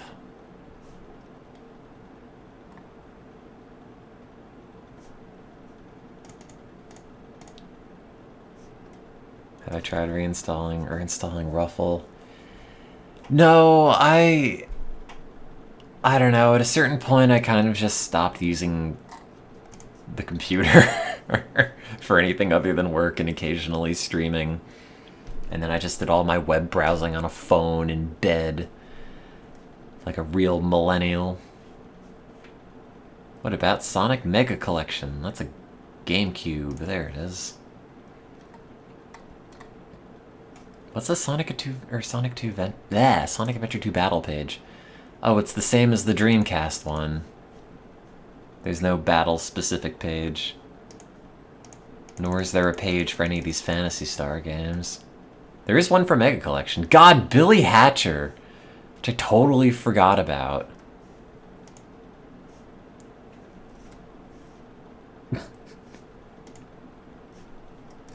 It's neither sad nor happy, it is just low energy. Which is what I am. No, Flash!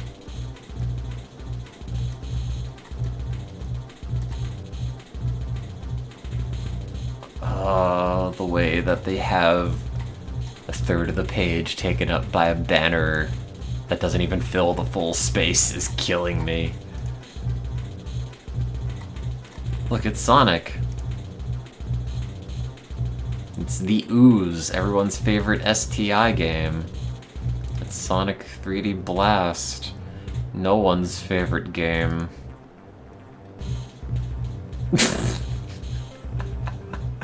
Why did they take the screenshot of Sonic mid-wink? It's like drunk Sonic.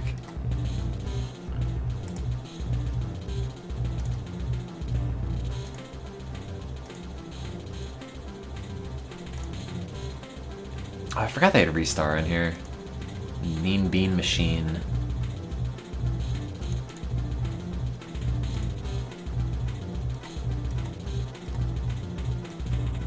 Mega Collection was kind of neat, just for all the side content. I never had a copy, though. Just had a Sega Genesis instead. Puyo Fever, Sonic Gems, Shadow the Hedgehog! Ah! It's probably just the trailer. Sonic Gems!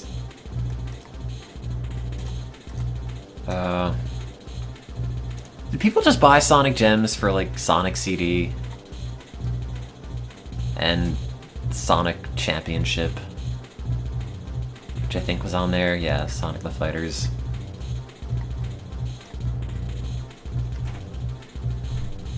I don't know why people always refer to Sonic the Fighter or Sonic Championship as Sonic the Fighters. Like, I know that's the Japanese name, but in my local arcade, it was Sonic Championship. And Sonic the Fighters does not sound like a very natural title to call anything in English.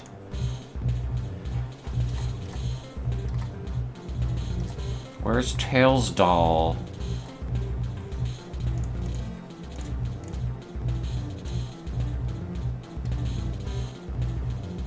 Yeah. I don't know if there's anything else too exciting on this page. I mean, I guess all the Sonic Advance pages may or may not have something on there, but I think it's mostly like, if you don't have a working copy of Flash, there's not that much to look at. Maybe Sonic Advance was interesting? Because this is still kind of old. It's a sort of novel thing that this came out at all. Eh, maybe not. Forgot about the Chow stuff, though. Same tiny Chow garden that they'd port into all those Sonic Advance games, like how they'd always have that Mario Brothers game and all the Mario Advance games. What about Sonic Rush? Oh, wait. Do they call Feel the Magic XXXY the equivalent of I'd Die for You in Japanese? Do you remember that game? I randomly thought about it the other day. I never played it. It was one of those DS launch titles that people just bought due to not having any other options. Oh, man. I gotta install that Flash plugin. Did GBA Shushu Rocket have a page? No. It does not. PS3 software. Sonic 4, Knights, Puyo Tetris. Which is still the semi-modern website.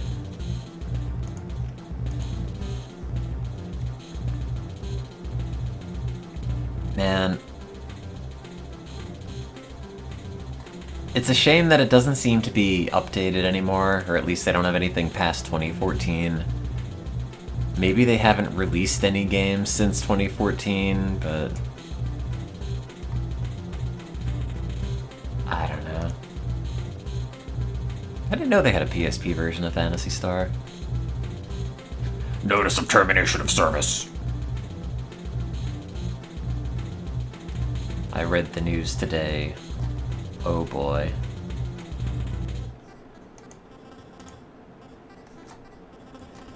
Okay, I think I've maybe seen everything on the StereotoneTim page that I want to see.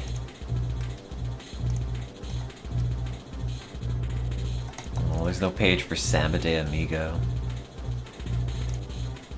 Tragically.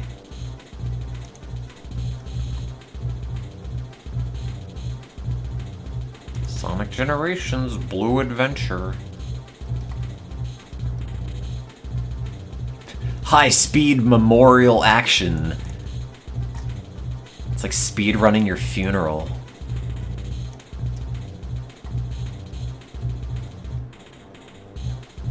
Sonic Toon Ancient Treasures. Mario and Sonic at the Sochi Olympics. Oh no. We just missed it. Please give me more details. But Nintendo, the Vita Online still works. Why would you do this to me? Sony does what Nintendo, in fact, does not do. God, I still cannot get over the fake internet that they put in this copy of Shushu Rocket for the Game Boy Advance. And this like under construction download corner for something that'll never actually download because it's a GBA game. That's so good.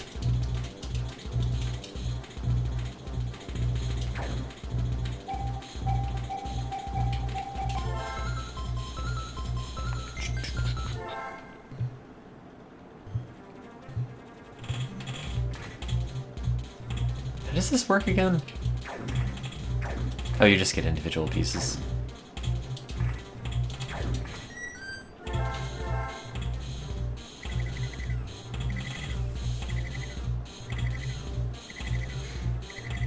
How's your Friday, chat?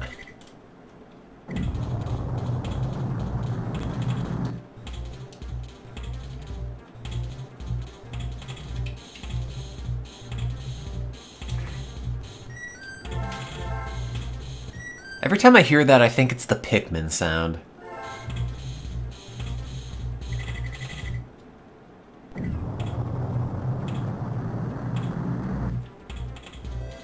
Oh, you know? Well, I don't know. Maybe you've done something really exciting with yourself.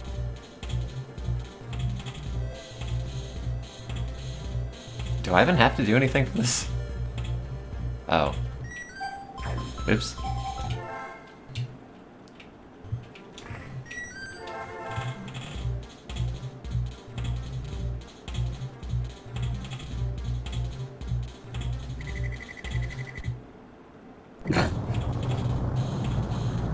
I don't think it normally hitched like that.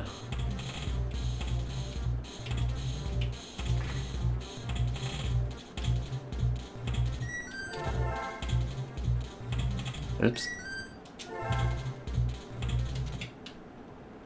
Oh no, I have L and R mapped to fast forward.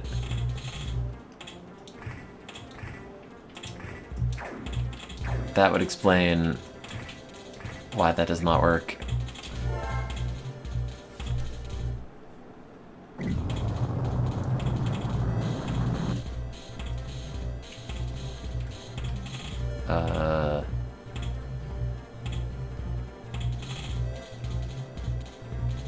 Oh, I don't know. Assume that.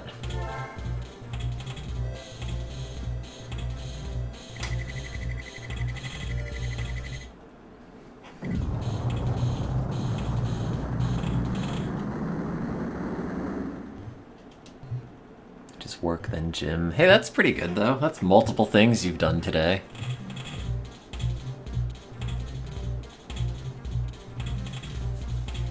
Sorry, one sec. Got a bunch of messages.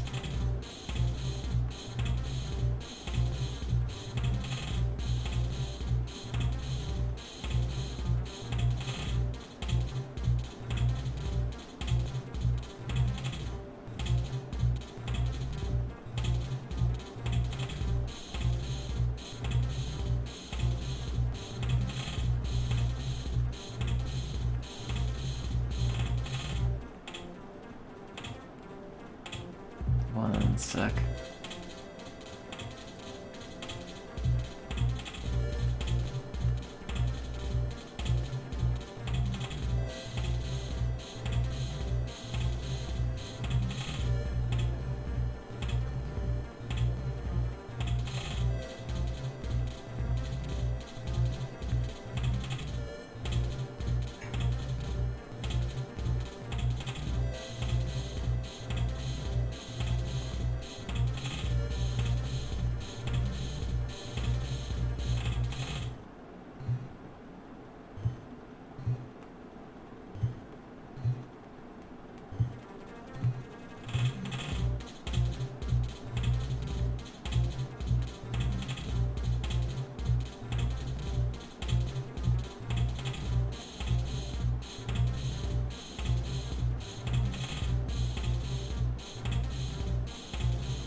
Okay, I've achieved my social obligation for the next couple of minutes. What do I even do for this? Truth be told, I never had that much affinity for Shoo Shoo Rocket. It's fine.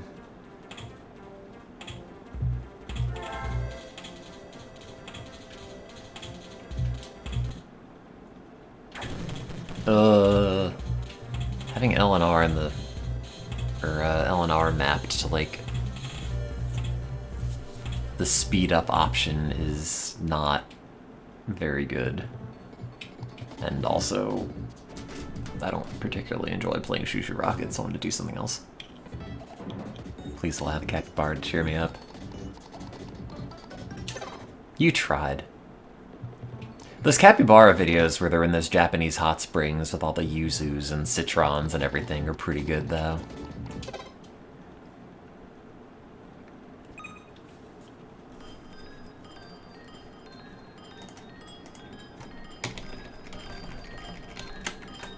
It makes me want to sit in a bath.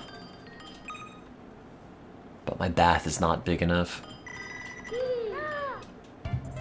If I had disposable income, I would just find a hotel in the area that's got a big bath and then just rent it out for a night or two and just soak.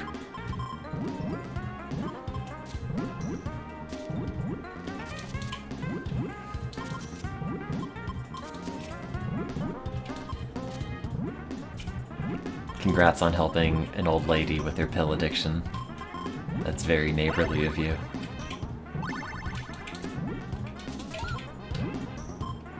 I didn't help anyone today. I went to work and I wrote part of my grant. And then I got home and then slept and woke up disoriented, as one does from a nap. And now it's tomorrow. The end.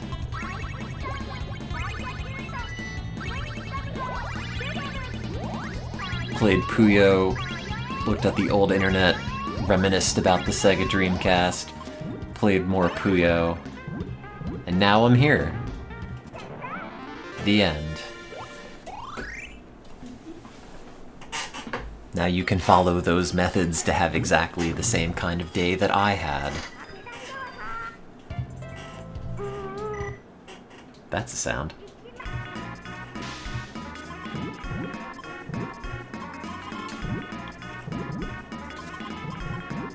I'm proposing this really obnoxious project that's got a bunch of neat techniques in it, but one of the things about proposing a lot of research projects is that you end up doing like very novel things, or saying you're going to do very novel things that are very technically challenging to make it a more competitive application. But then when it actually gets to the time where you have to do the experiments, you're just kicking yourself for making it so overcomplicated. And I'm sure that's gonna be me. But I gotta get the funding first, and then I'll deal with it. I think it's gonna end up being a huge project to the point where, like, you know, I'm gonna have to hire a lab tech for it.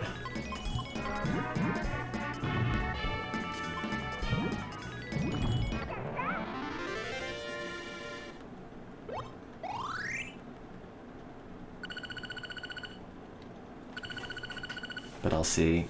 Yeah, if I get this funding, then I'm set for 5 years. And I'd be making a little bit more money than I currently get. Do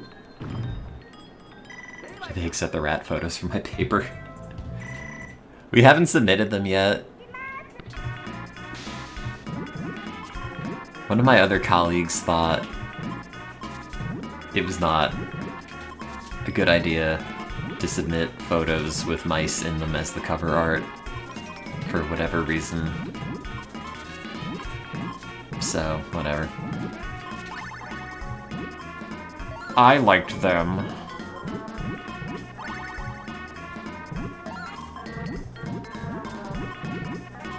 Oh, I've screwed this up. Don't worry. I'll unscrew it. But I need a bunch of greens really fast. A bunch of greens really fast. No, none of these are green. Oh no. Why? I don't know. Maybe it's just paranoia.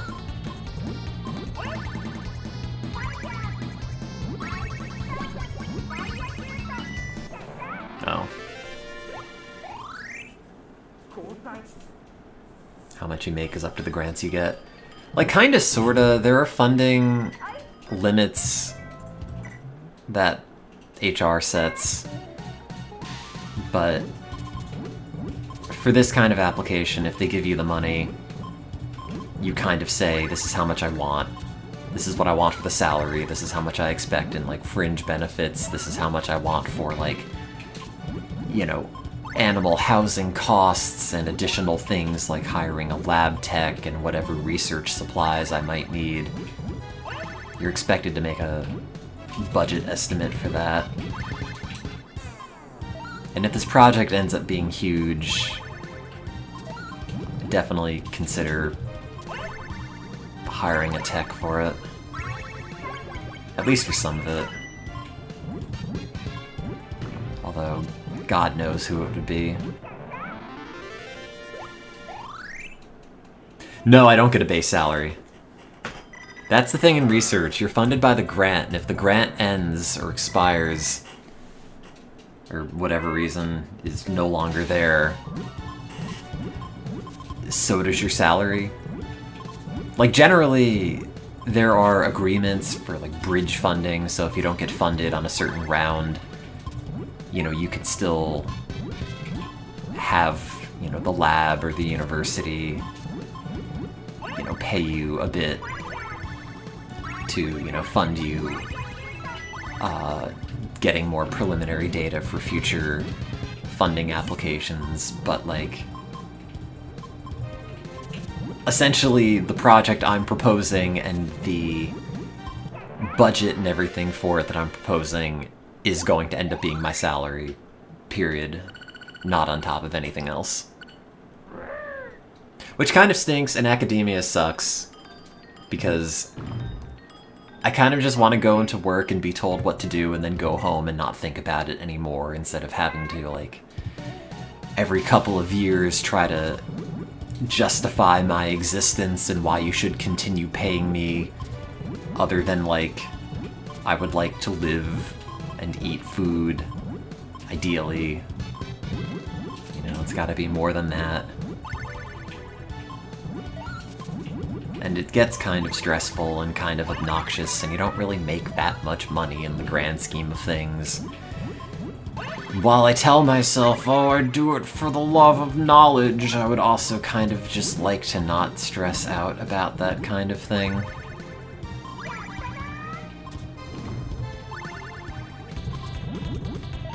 I don't know. Am I producing IP for the university? No. The intent is that, you know, you just do high quality, high impact research that's got a chance at succeeding, and then you can get publishing or publications. The, you know, goal is some, like, vague notion of improving human health, but it's not specifically like you're going to work on this thing with the intent of getting it patented so then the university gets partial royalties or something. Like, if that ends up happening just in the process of, say, coming up with a better treatment for, like, X psychiatric disease, then whatever. But it's not really the expectation that you're gonna do anything other than publish. You know, you're not expected to, like, specifically get patents or anything like that. Although it does happen frequently enough.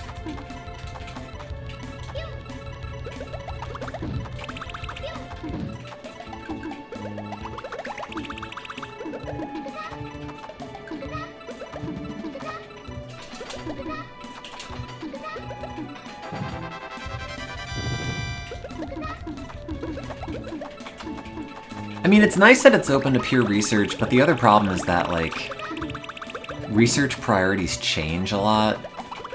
So for a while, you'd get a bunch of money if you were researching, like, ketamine as a rapid antidepressant, and then, you know, I guess that no longer became the subject du jour, and now a bunch of people who used to study ketamine and all of those mechanisms, like, now have to find new things to work on just because the funding for that particular topic is dried up.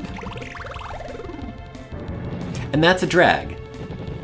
You know, there's no consistency, really, and job security is just half based on your productivity and half based on dumb luck that the project you picked worked out, and also that, you know, the funding agency that you're applying to thinks it's a worthwhile endeavor.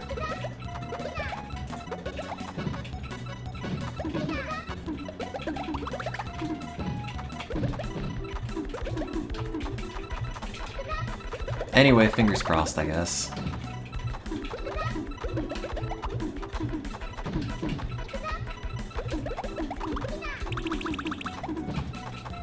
Yeah, they essentially give you the space to work. And also, like,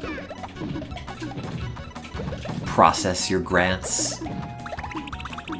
So there are people whose jobs are specifically to manage the financial back ends of, like, interacting with the funding agencies to, you know, get your salaries and use it for research expenses and whatnot. But, like, it's kind of up to you to get your own funding. And typically if you're hired as a postdoc or something, it's because the person who's hiring you, like, has funding from their grant with which to hire somebody to work for them. But, you know, it's really all down to just getting a grant funded.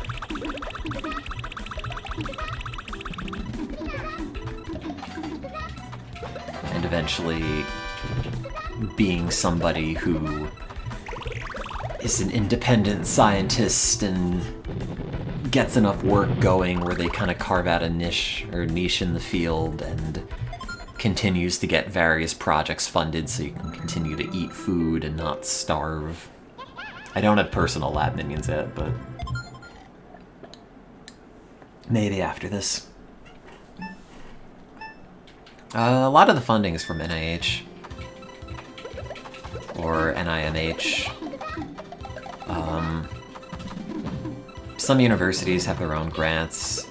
Some of it's like private funding. Like, we had a guy who used to work in our lab from Korea, and due to some, like, visa issue, he had to go to another lab, and now he gets money from, like, the Roblox dude who had a grant specifically for bipolar research because one of his kids had bipolar. Or still does, I guess.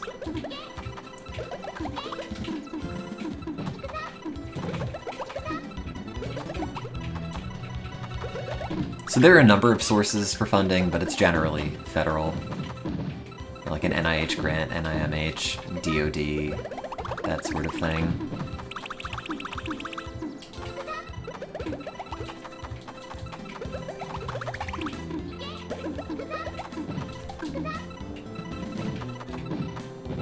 Oh, I have no idea what the guy's name is. I just knew it was the Roblox guy.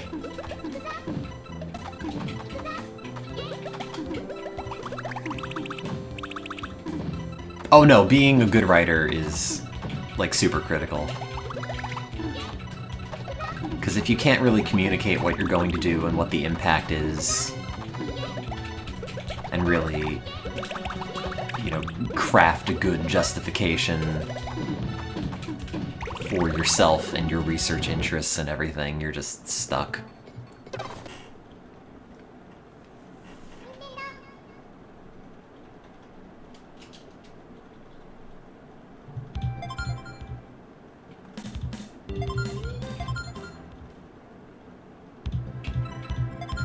Oops. Will we ever cure all those depressed rats out there? I don't know. I'm a depressed rat. I guess I'm not too depressed at the moment, but who knows? Go figure, it's hard to make people happy in a shitty world without, like, horrendous addictive consequences. Surprise, we just dose you up with cocaine.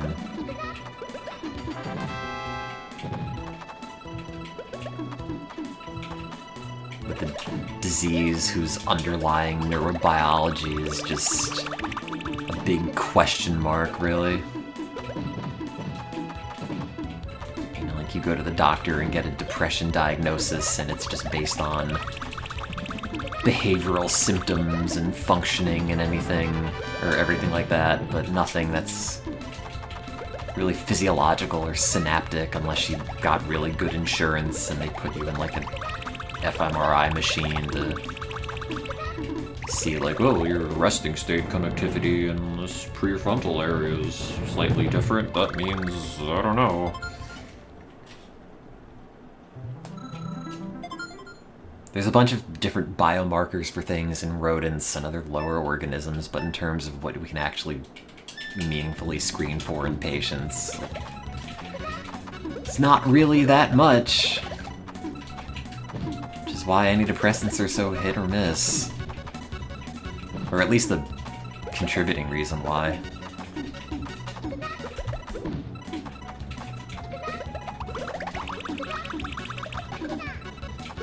Truthfully, it's kind of hard to believe that they do much of anything for anyone, but people seem to say it helps, and I guess in theory it makes sense how they would be working, but not for me. Which is where the psychedelics come in.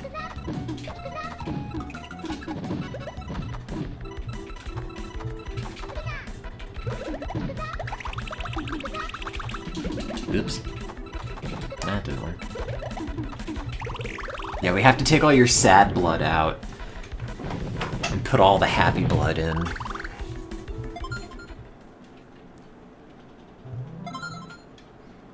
What if your doctor diagnoses you with ghouls and ghosts in your blood?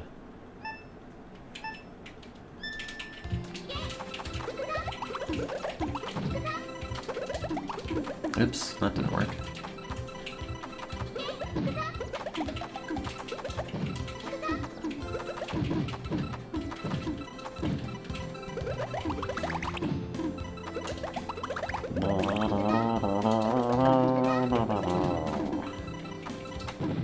Hang on. I have to check my text messages.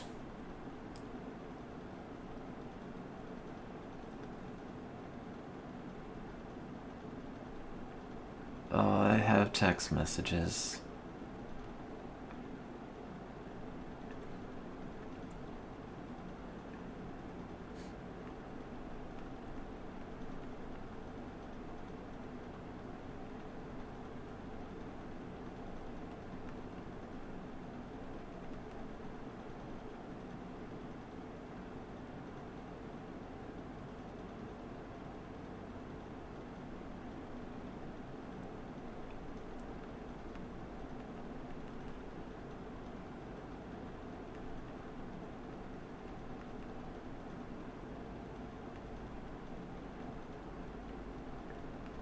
One sec.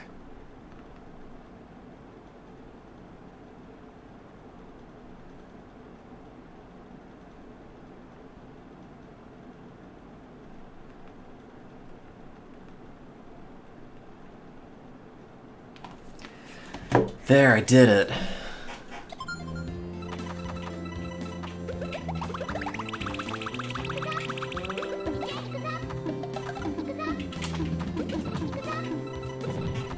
But yeah, both my mentors are currently on annual leave, and I worry when they come back and read the things that I'm proposing for this experiment, they're just going to tell me why it's a dead end in various ways, it's all unfeasible to do, and or someone's already done it and found nothing. And it's due on Wednesday, so it's not like there's a whole lot of opportunity to rewrite the thing.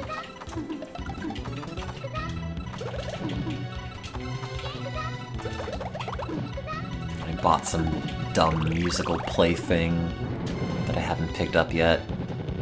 It'll arrive like Tuesday, I think.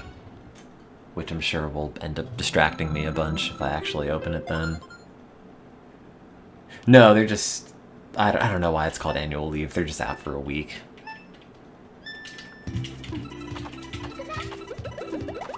But now I bought one of those, teenage engineering samplers.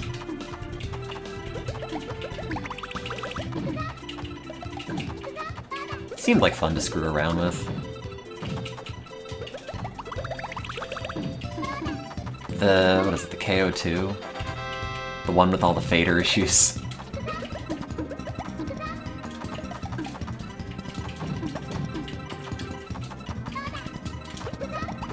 It seems like a fun novelty, and I've been spending some spare time screwing around on the keyboard that I bought. Steadily learning that and, like, randomly transcribing video game themes that have been in my head.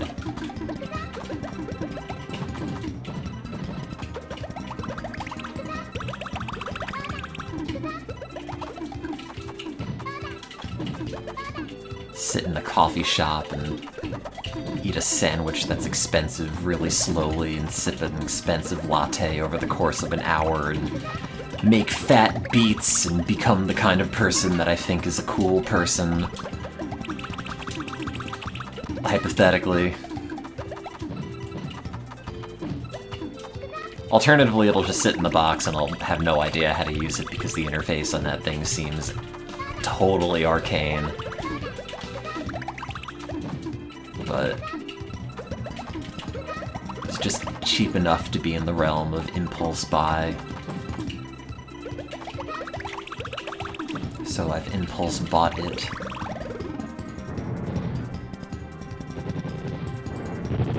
Bad news, yeah, it makes some pretty solid music on its own. Yeah, well, that's why I have a real job. Not expecting it to do anything for me other than be fun, I guess. Twist the knobs and make the funny sounds come out.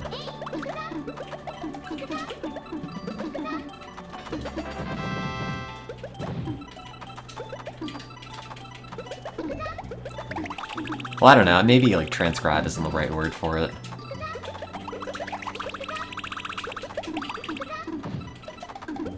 I don't have any real, like, musical background. I just know how certain melodies go from various things and then just kind of work out how to play it. I don't know if transcribing implies, like, I'm writing it down as much as just, like, figuring out the sequence of things, which is mostly just a lot of guessing and checking, like, oh, that's not it. That's not how that sounds.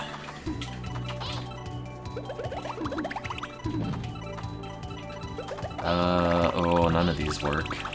I guess that kind of fits.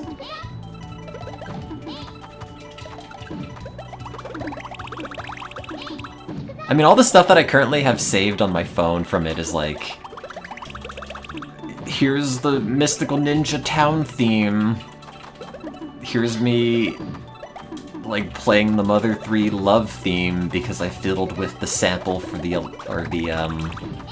Rhodes E piano to kind of sound like a GBA piano. Like, here's Eris's theme from Final Fantasy VII I've been slowly working on, figuring out how that goes. Essentially, it's just shittier versions of music that already exists. But it's fun to mess with anyway.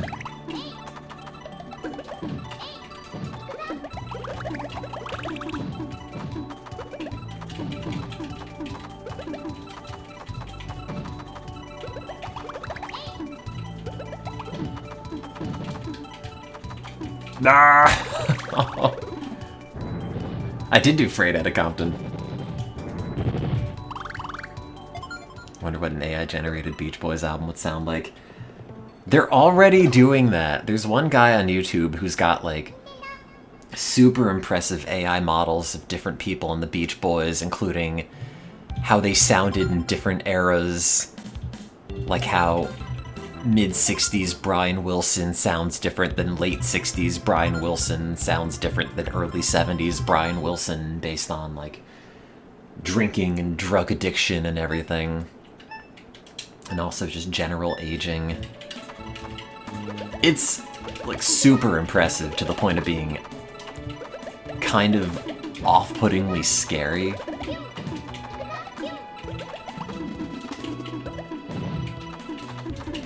But I don't really have any of the computer hardware necessary to do any of that, and truthfully, I don't really know how I feel about it.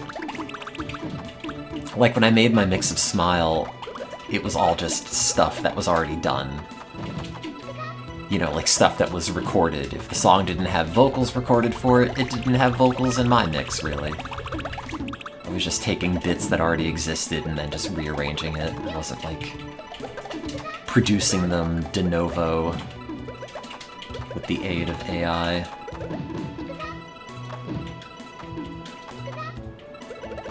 Just kind of weird to think that, like, any semi-popular artist, no matter how old they are at this point, is just never going to die.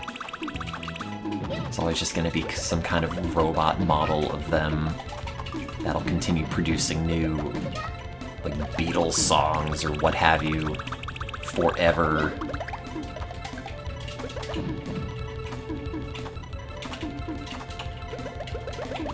All of a sudden this went from, like, not being a thing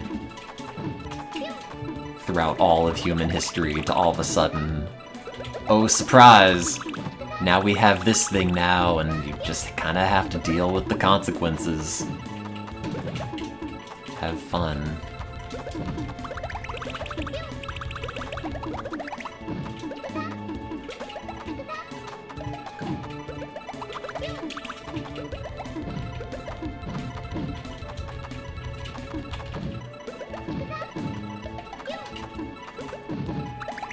Yeah, I've actually intentionally avoided listening to that Smile AI mix. Partially because I think it'll make me feel bad about mine. Like mine's inferior in some way because it's not as complete as the guy who used AI models to fill in all the blanks.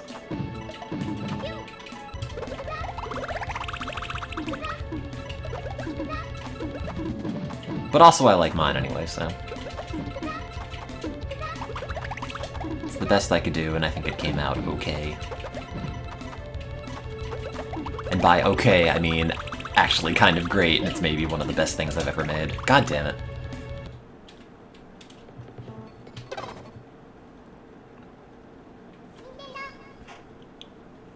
I don't know if it's 10,000% better, but I had a lot of fun making it. It's just in my happy place the whole time.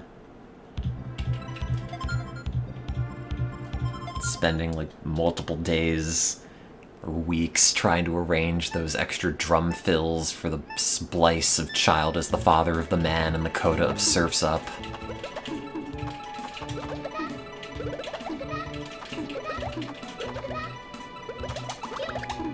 Like, real pain in the ass, but boy did I have fun every second of working on it. Which was also something that was kind of driving me ultimately getting a keyboard and whatever else.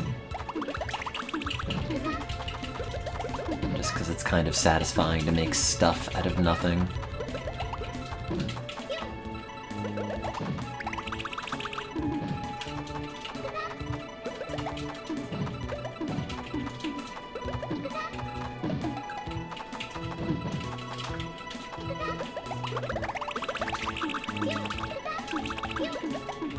And other than that Smile project, I really haven't made much of anything.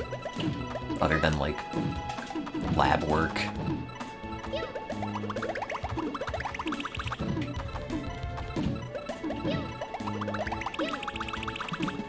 You can animate, just get a bunch of post-it notes and make a flipbook. I did a load of those in middle school. And they all were, like, hundreds of post-its. For my long-running series of A Man's Life, is what I called them, and it was just a stick-figure dude having various bad things happen to him, getting blown up in a bunch of ways, hit by lightning or shot at with rockets. I still have to find those. Every time I go back to my parents' house, I always try to take a look for them, and I haven't come across them anywhere. But I'm sure they still exist.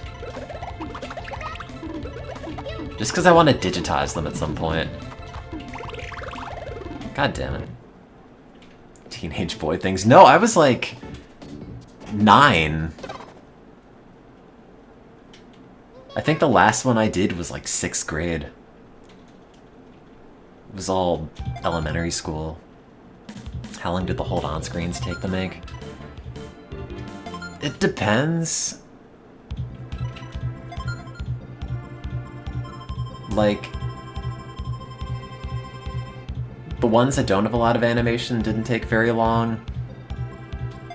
The Parappa one, for example, which is the last one that I've made, took like a few days of fiddling around. You know, like figuring out what I want to do, how I wanted to animate it. Making all the little parts of the UI.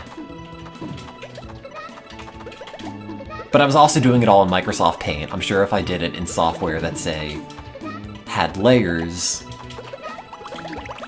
it would have been a lot faster. Like, I'd draw out all the individual frames in Paint and export them, and then, like, stitch them together as a GIF in Virtual Dub, which is software from, like, 2008 that I used to use for video capture back during the marathons.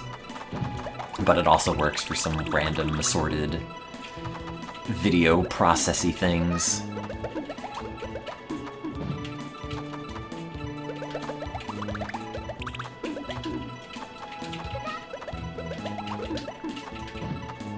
But like that one or the Vib ribbon screen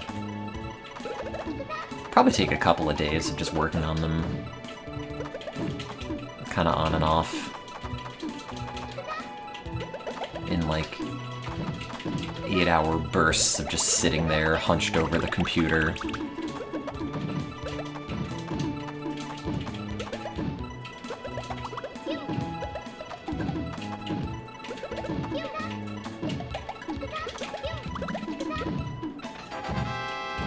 Oh yeah, the plastic glove hold-on screen was pretty good. Other than drawing the thing for it, most of the work was just recording all the different video shaders on top of it. And that really wasn't very much work as much as it was just feeding the video input as a virtual webcam into some website that had shaders. I think it was like Shader Toy or something.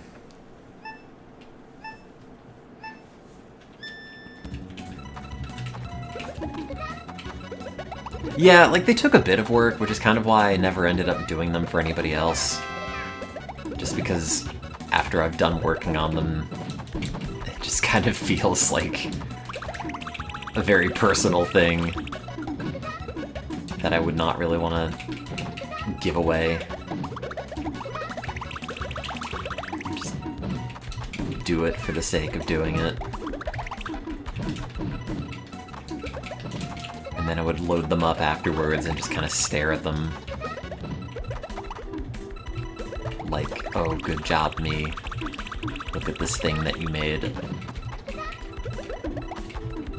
Which is totally not narcissistic, I swear. It's cool and normal.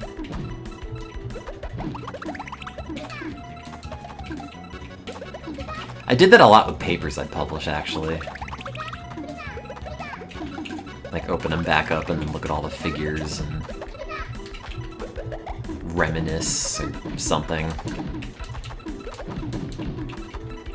Give myself a retroactive pat on the back.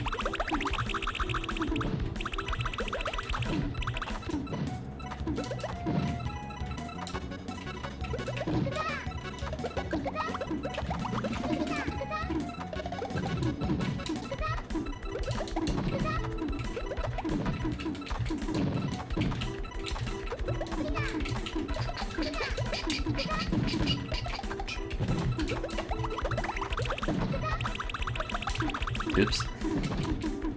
Did I eat a Starbucks bagel today? I never eat Starbucks bagels. God. Please, I have standards.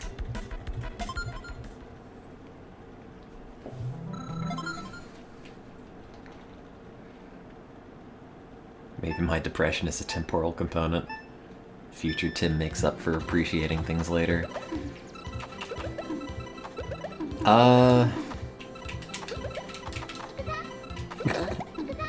Maybe.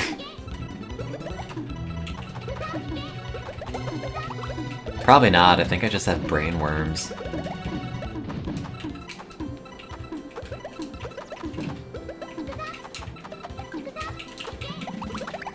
I think I'm just hypercritical of everything and everyone, including myself.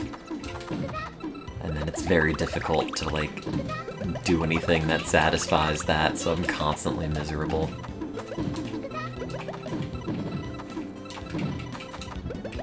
If it's not perfect, then why bother doing it?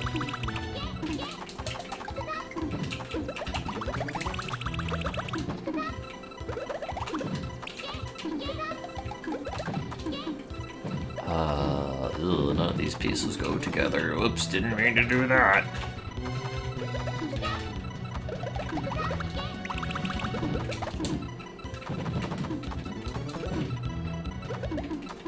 Oh, is that a Star Trek episode you're describing?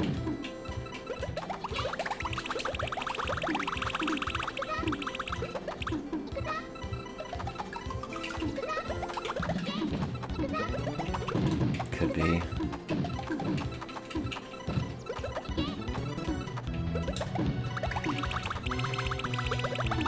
Oops.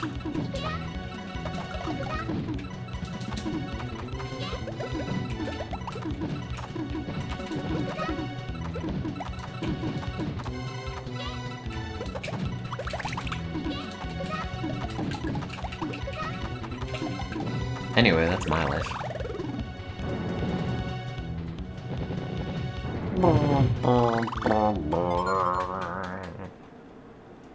Do I think the critical stuff comes from parents? Yeah, probably.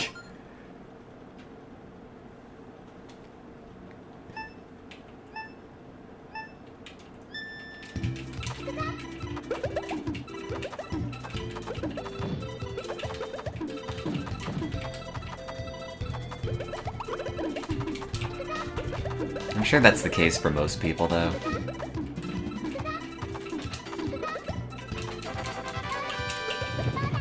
I mean, I still go home and my parents talk about me winning the Nobel Prize. Which is, like, never going to happen, but I appreciate the sentiment.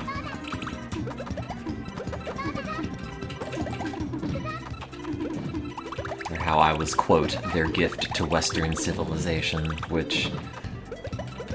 I mean, I don't play Puyo Puyo that well.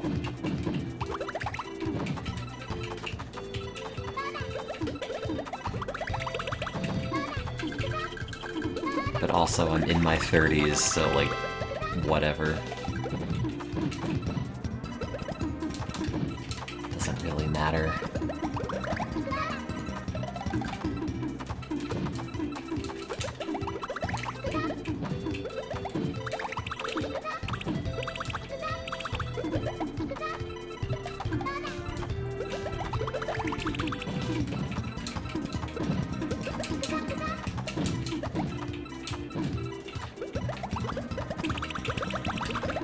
You know, it's just that same sense of, like...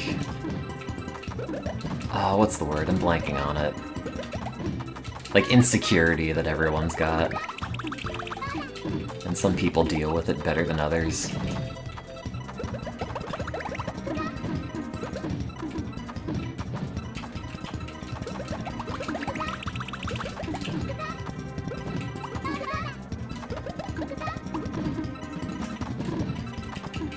It's also probably more complicated than that. There's also some neurochemical basis, I'm sure, because it's also been a thing that my family deals with on both sides.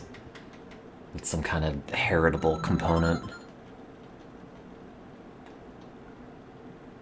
Only listening to the inner compassion. What? No!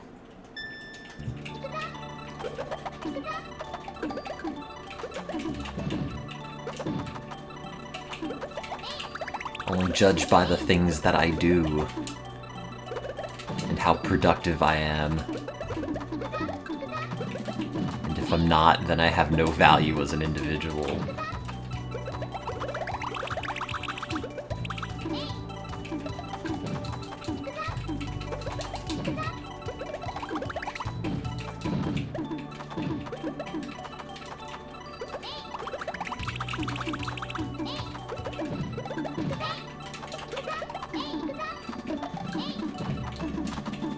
Also, I kind of just live in fear of being bad at things and thinking I'm good at them and other people being like, oh yeah, okay, sure. Sure, you're good at that. Sure, you're not, like, delusional or anything.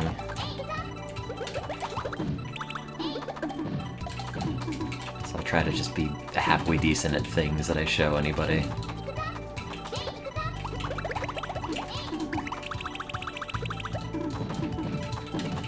So it feels like it's easier to, avoid criticism.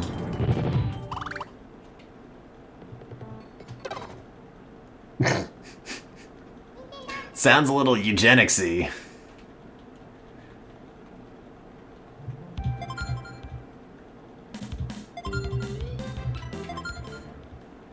Yeah, bad news, the whole world is sick. Good luck avoiding anybody who's got literally any kind of psychiatric problem. Because bad news, that's all of us. Yeah, planned breeding to create the ultimate mental illness. See, we were just talking about the importance of reframing.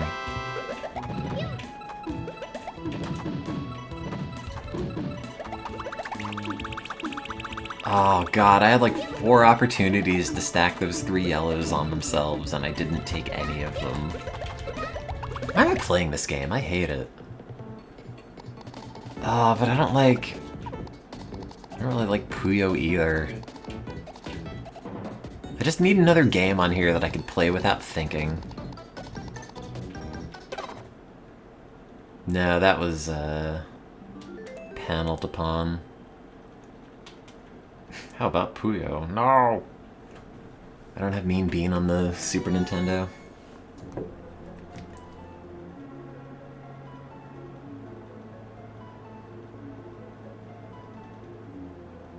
I have so many text messages, but I just want to play Ghouls and Ghosts.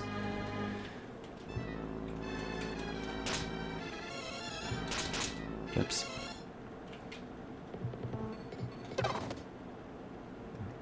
Ghouls and Ghosts, then take an Ativan, have some weed, and go to bed.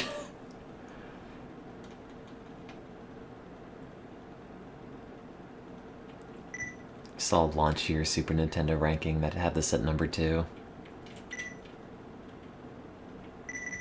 Wait, you mean like the second best Super Nintendo game to come out in 1991, or...?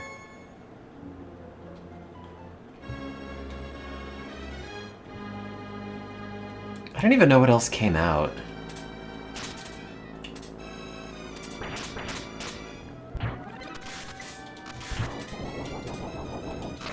Oops.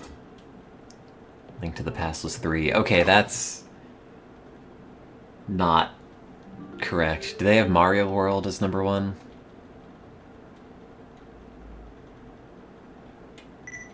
I assume. What's the B button? Oops, that one. Link to the Past is definitely a better game than Super Ghouls and Ghosts.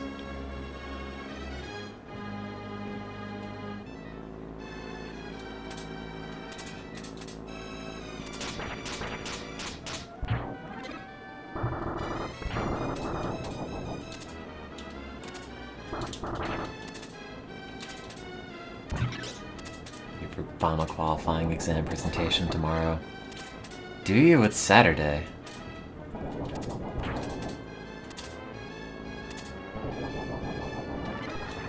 Anyway, good luck regardless. You'll kill it. And if you don't kill it, I'll kill you.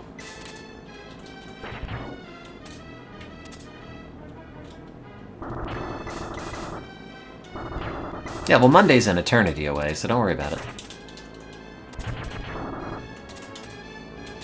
Anything farther than 24 hours in the future may as well not exist.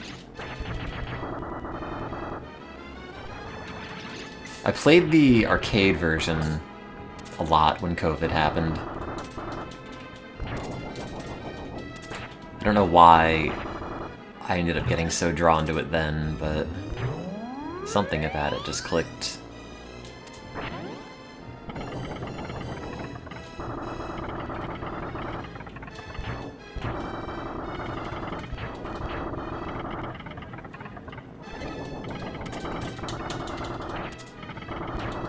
Either way, someone's getting killed. And I hope it's me! And I don't have to write my grant.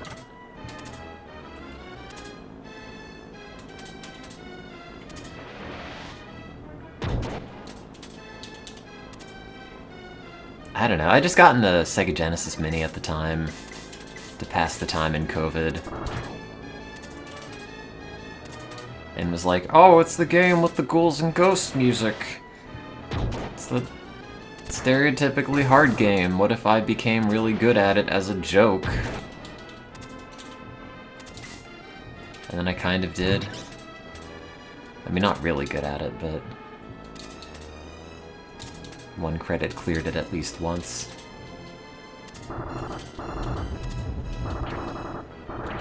Man, this weapon sucks.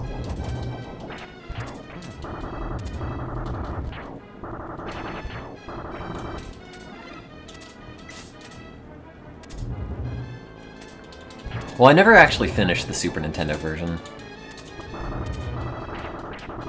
It kind of ends up having infinite continues, effectively, because you can get them really easily. At least until, like, some of the penultimate levels, but by then I just kind of stop having fun and don't feel like hitting restart over and over. Whereas the arcade one, if you're really good at it, you can probably clear it in, like, half an hour. Shit.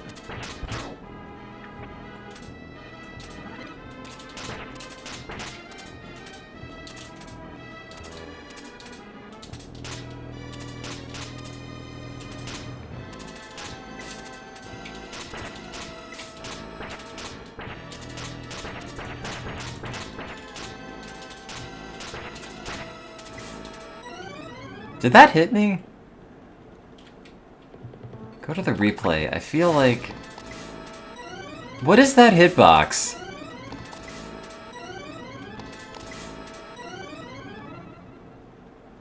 Okay.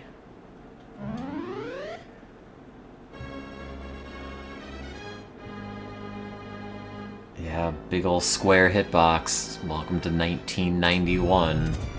Welcome to the second best Super Nintendo launch game, as said by some dude. Not me.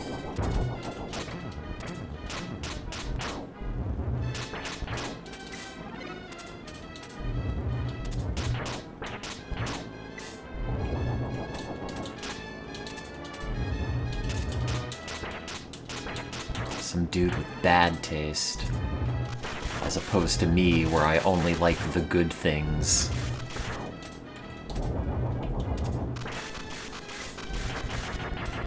Shit. It's a very inconvenient place for that thing to pop in. Stop that. Stop shooting the beans at me. Stop! Gotta get over there. Beans be damned. Oh, crap. Throw this out. I'd be a terrible game designer. I have no ideas for games. I would just end up being one of those, like, quirky Earthbound-inspired RPG about depression kind of people.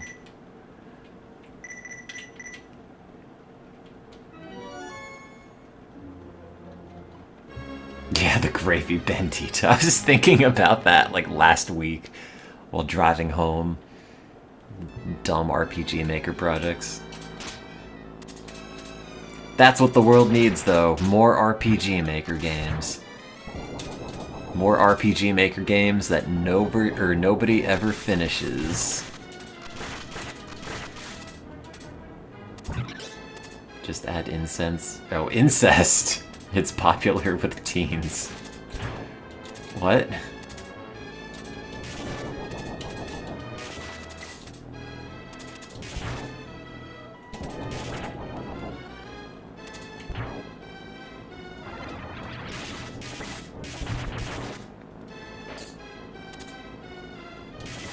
Oh yeah, I forgot about the Super Nintendo RPG Maker games.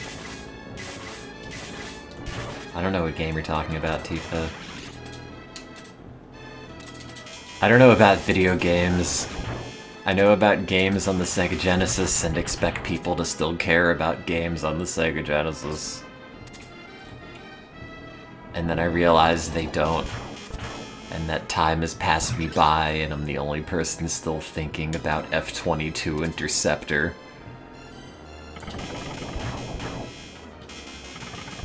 The only person who's still actively thinking about Cool Spot.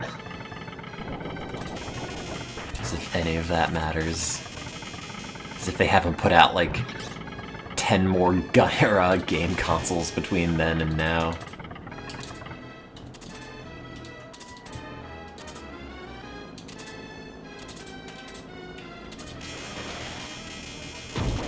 Just exists in an anachronistic bubble.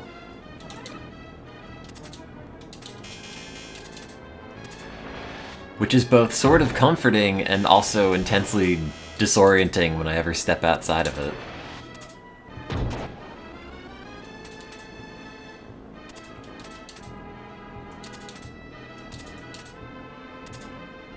I don't hang in any circles anymore. I hang out in my bed. I watched a 30-minute video of LGR installing a printer from like 1999 today.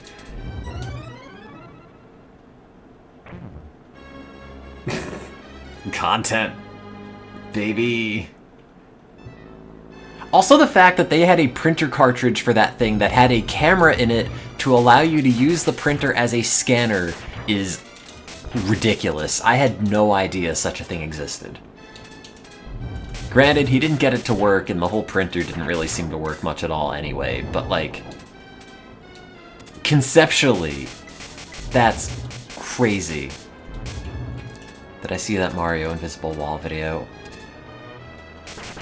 I saw, like, the first half hour. Why did I pick this weapon up? It's worse.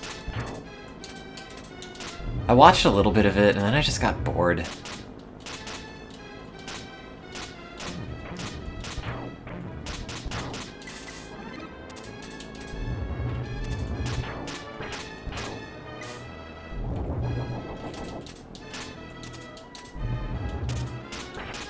I'll probably end up watching it at some point, but it didn't seem super exciting.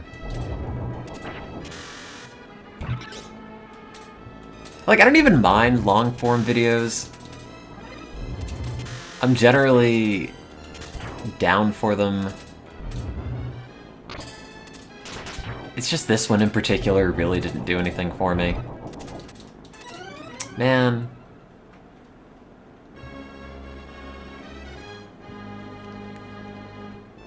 Like, I will watch and rewatch those Tim Rogers video essays. But at a certain point, I just don't care about Mario 64. And, like, the specific minutiae of how the back-end math works and the physics. Like, you know, parallel universes and QPUs and everything had their day in the sun like 6 years ago, and now I just can't be bothered to think anymore about that kind of thing.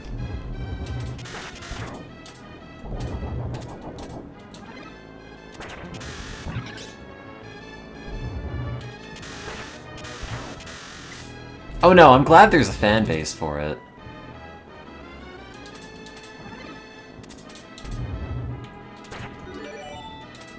Just that video in particular really didn't do anything for me. Oh man, stop that.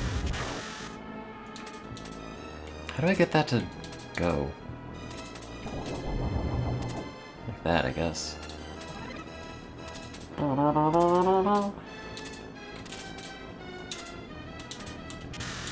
I hate YouTube. I hate phones. All I do is just spend time on them, lie in bed, do nothing. Just refresh the stupid YouTube page until it pops up a video that's like, well, this seems interesting enough to keep the ennui at bay for another 30 minutes. guess I'll watch this, and then totally forget everything about it an hour later. There's a part of me that just wants to, like, after this phone dies, just chuck it. You know, get a flip phone, get my old iPod, you know, have bespoke devices for things again. So at the very least, if I want to do some other task, it involves getting up and going to another thing. Rather than just living most of my life tapping the same 5-inch piece of glass.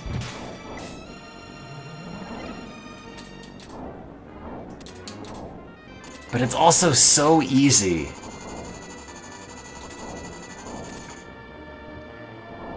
It's too hard to change.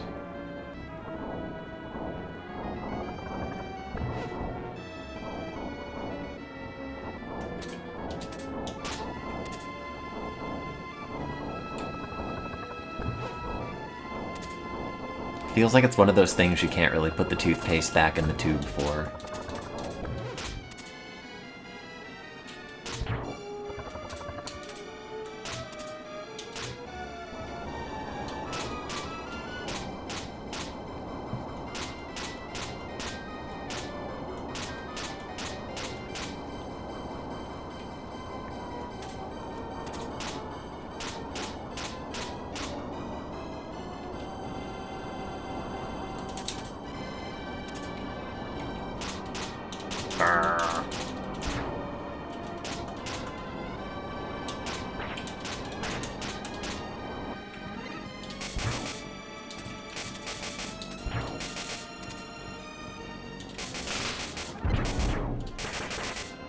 Or maybe I'll just embrace the darkness and get one of those Apple headsets and just live my life in an app, closed off from everything else.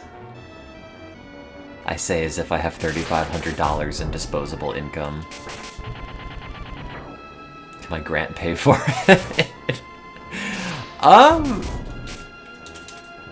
Probably not.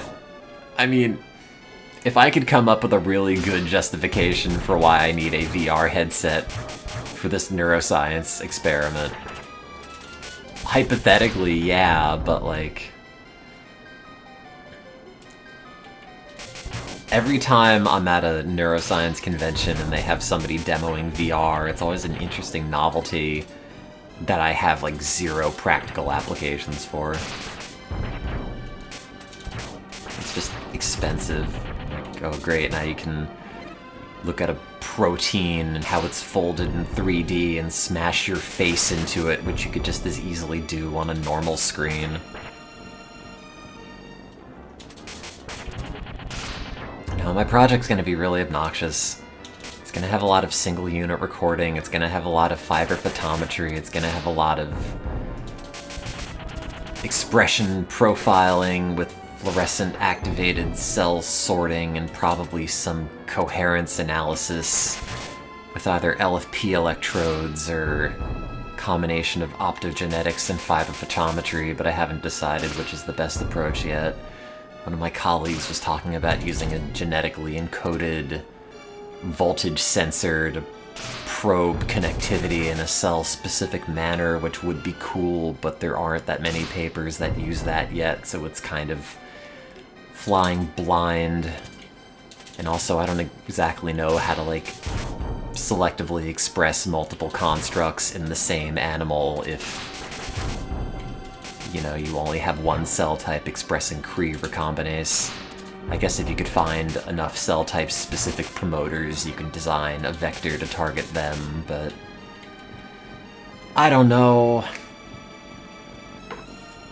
Stuff like I'm aware of in the hypothetical, but stuff I've never really done and don't really know enough about to really plan out in any detail.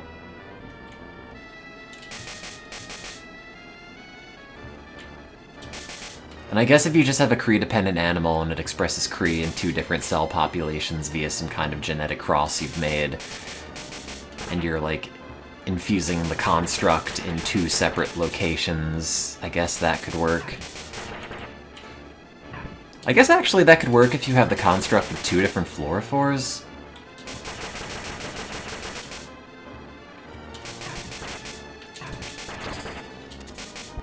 So at least you'd be able to distinguish if you're, like, hitting one region versus the other. I don't know, I haven't thought about that part yet. Because then you could have an excitatory dread in the output,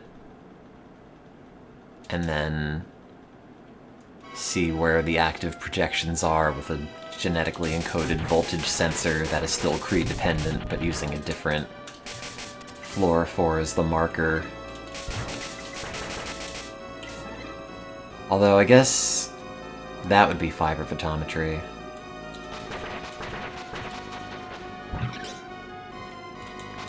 Because if you did it with LFP electrodes, you would roughly get the idea, but you don't really have the cell type specificity. It's just an electrode placed in some place in the brain, so you're getting all sorts of, like, combined activity from all different cell populations in that region. Which is like a start, but I would like to know, like, this population of cells here mediates this effect on, like, sleep and wake and depression and anxiety by synapsing actively on these cells here via some kind of coherence, Granger causality measurement. I don't know. God damn it.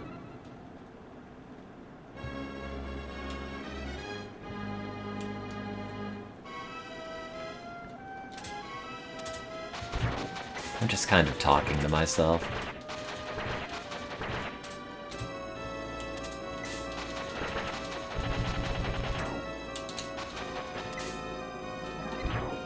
It's gotta be a fancy project, or else they're not gonna fund it, and I have to talk about all the new things that I will be doing that'll also, like, train me in novel techniques, because the point of this grant is to, like, carve out your independent research niche, and also, you know, be an opportunity to be trained in new things so that you're a more effective researcher at the university. Talking to myself is streaming. Yeah, it's true. I generally talk to myself a lot anyway. Especially if I'm, like, trying to work through something. Like yesterday when I was writing up chunks of the grant. It was a lot of just scribbling stuff down and talking to myself about, like, oh, is this feasible if I do this? Well, maybe not. What if I do this? Just conversations with myself over the course of, like, 4 hours.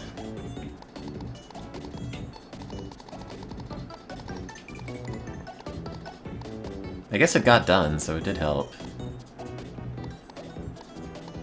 Training for future conversations. Yeah, I gotta prep for these conversations. It's important.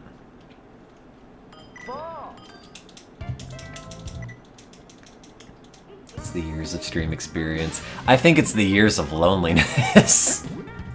But sure, we can call it stream experience. Years of wanting to talk to somebody. But mostly just having myself to talk to.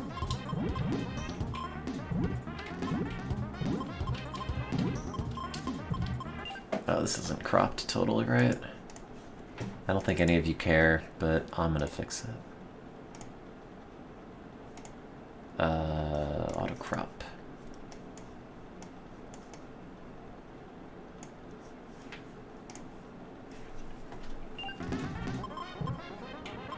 Oh no, loneliness actually goes great with streaming, because if anything makes you want to turn the stream on, it is the prospect of talking to people.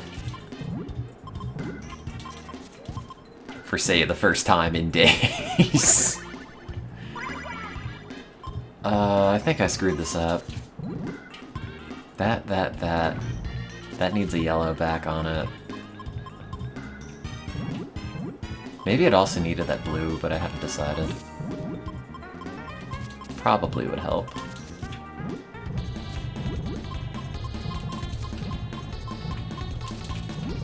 Yeah, whatever.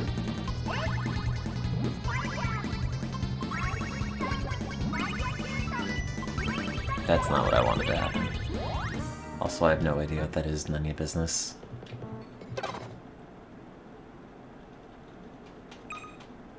Oh yeah, well that was like that thing I was talking about when I went to that Harvard psychiatry meeting where I was talking to a guy who does TMS training, and he was like, yeah, I don't think the TMS actually does that much to improve people, but I think coming in on a regular basis and talking to the same patients and doctors all the time was actually the most helpful thing. I don't know, maybe that's everyone's issue. Maybe everyone in the world's just lonely, desperate for friendship and validation, instead of just whatever social media does to one's concept of socializing. And it's about, like, putting on an interesting show in comparison to other people's lives. Here's my really deep take on social media that no one has ever thought of before. Just me. What if Twitter bad? Actually, oh man, that didn't do anything either. Go to dive bars and raves. I've been getting invited to a bunch of shows, but I just... like, A, I'm really busy with lab work, and B, I just don't want to go. I don't know. The kind of music that they play is generally not the kind of music that I like, and I feel like I don't really relate to anybody. Or I have a hard time, like, finding people interesting. I don't know exactly. Which sounds really condescending and, like, self-aggrandizing, I get, but...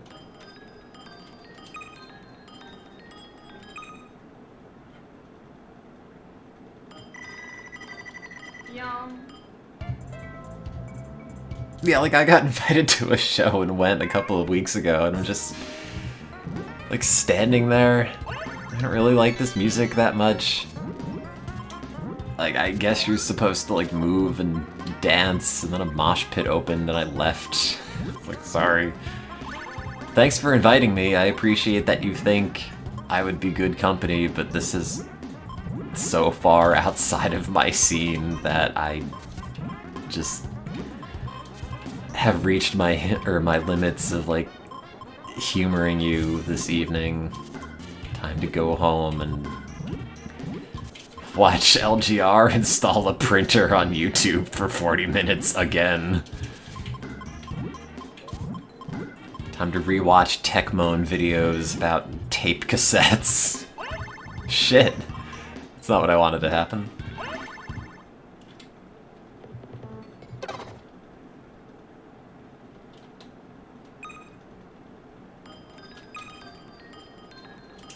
Well, it's always that struggle with finding people that you relate to, I guess. And also have time to hang out and do whatever it is adults do.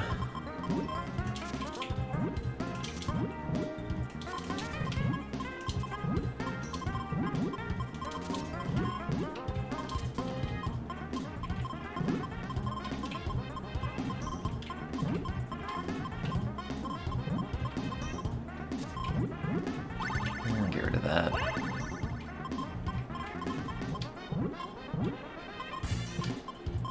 Man, find someone that'll watch console restoration videos with you. I mean, I have friends like that, but... I don't know exactly. This is screwed up. I need purples on top of purples, but I can't do that.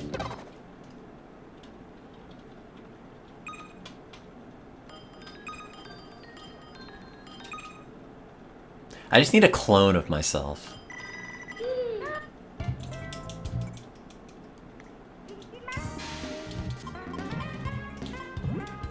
Or just someone who has similar interests and isn't, like, kind of obnoxious.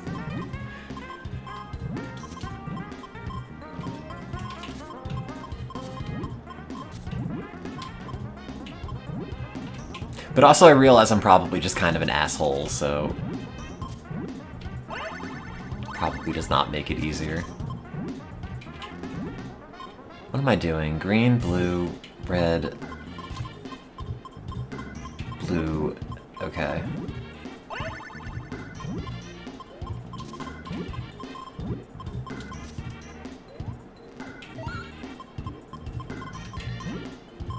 I just don't go outside very often. Like, I realize I could probably maintain a conversation decently well and make stupid jokes and all of that. It's mostly a matter of, like, I don't know where to meet people like me, and I think that's probably because they're all also indoors and not in a place where I can easily meet them. I don't know. I guess that's what the internet's for.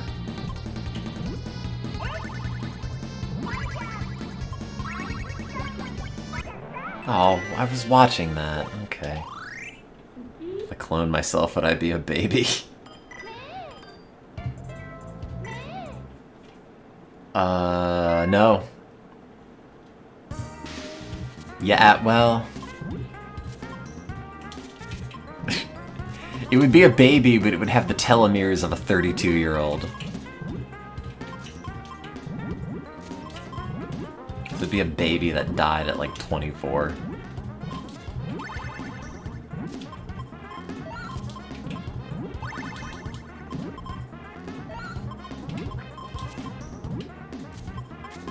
Start breaking into random houses to meet people like me. Yeah. Just post online, hey, anybody want to be my friend? You're free to just come over literally whenever. Like, even right now, like, please. I know it sounds like it's out of desperation, but it's really just out of a shared sense of the hospitality. Please, I need someone to play Puyo with me.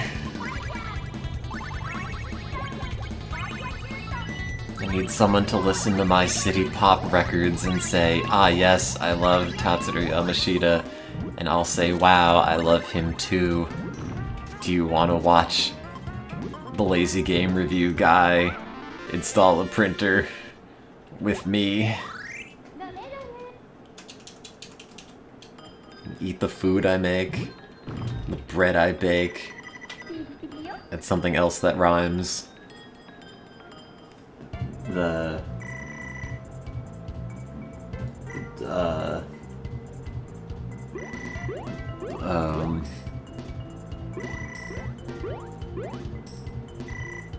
I got nothing. The legless snake. Have I actually had a viewer come visit me in person before? Yeah, I've met a couple of you.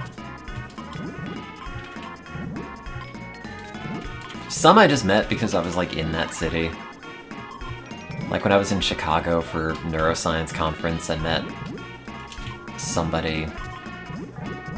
One of my viewers came to hang out last year. But he was, like, around for a decade and a half. When I was in London, I hung out with a couple of them.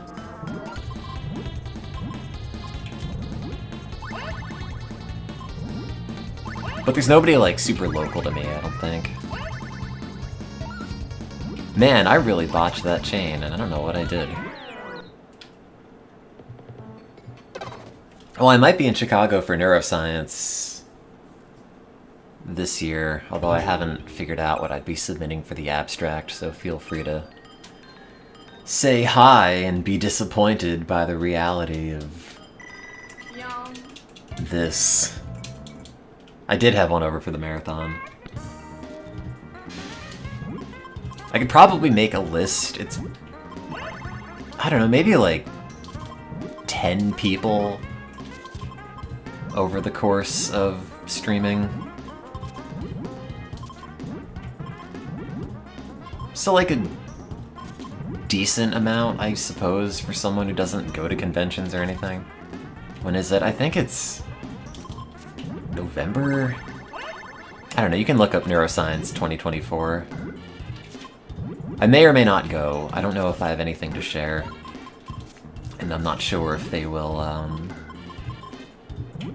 want to pay me, or want to pay for my trip to go, if I'm not actively presenting, but I'll see. I'd still be on my boss's grant, so I guess I don't have anything to lose by asking.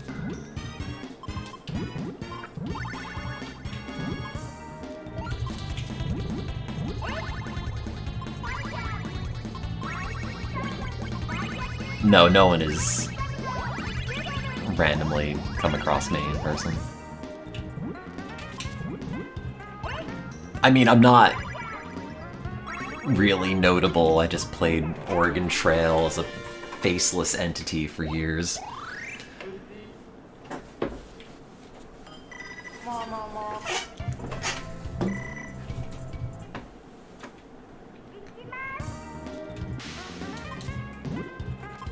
Anyway, I'm effectively the exact same in person as I am online.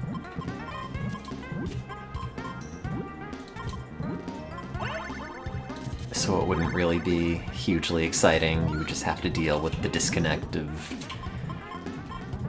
the physical picture and how I sound.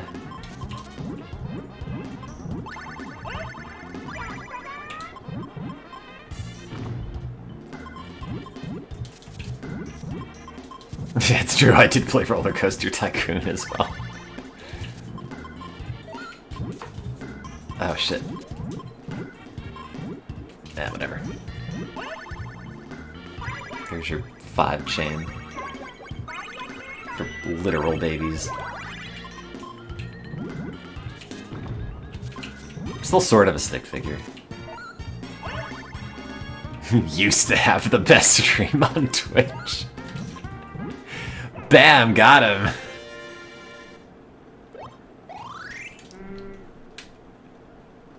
No, I had a lot of good ideas at some point. Like when, Marugo worked on that idea with, having the Twitch chat be pumped into Pokemon Silver. Or when Ricky-On put together the script for the controlled Ocarina of Time playthrough. Just dumb stuff like that. But then eventually I just got... I don't know. Real bad mental illness. Didn't really do much of anything. And I'm still not really doing much of anything, but I guess I could at least offset that by saying, well, I have a job. Do research. Just don't do really much of anything on the internet. I had the Pepsi songs.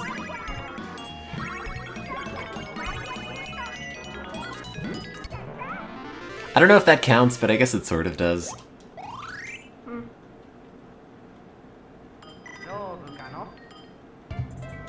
Yeah, that piano video, I think, ended up getting pushed to people's YouTube feeds.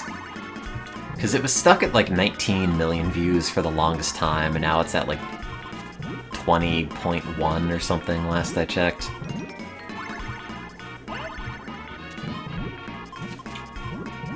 There was a period where I'd be getting like a dozen or so new comments on it a day. Just kind of how you know that it's been thrown back into the algorithm shuffle. It's nice to see the number go up, but I don't make any money from it, so it's sort of whatever. That one homeless guy who told me I smell nice. I've had a surprising amount of people comment on that.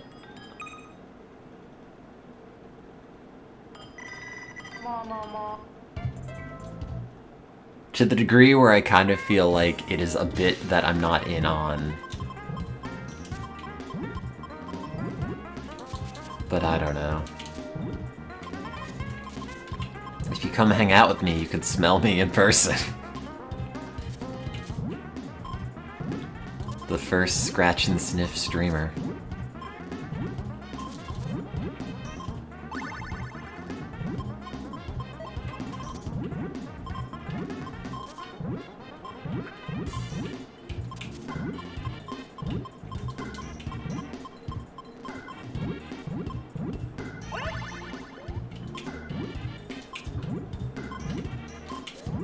Gotta pop that red. No, don't do that.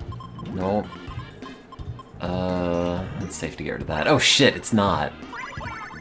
Oh, I needed that column of things.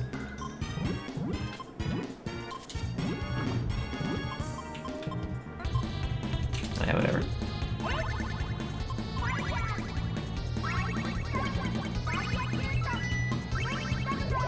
Oh man, I have a lemon update for you. The tree is really unhappy. I let it go an extra, like, couple of days without watering because I've had a bunch of issues with fungus gnats recently. And it lost, like, 2/3 of its leaves overnight. So it's very spindly at the moment. It stopped dropping leaves, and I'm sure it'll be fine, but I feel kind of bad. Because it was the first plant I got when I moved here, and I was so happy with it. I literally, like, sat in bed when I first got it and had it in its pot and just held it and looked at it for at least, like, 15 minutes. Because I didn't have a lot else going on when I first moved here, and there was the HR snafu where my job didn't start for months. So I sort of have some degree of emotional attachment to that lemon tree. I do love it. I still love it. I love that it makes me lemons. I love that I live in goddamn Boston and it makes me these baseball-sized lemons every year. Just sitting on a windowsill indoors.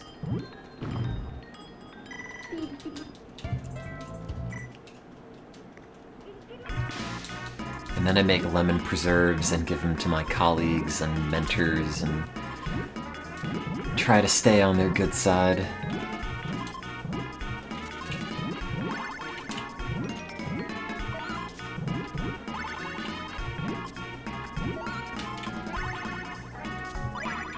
No. I need that.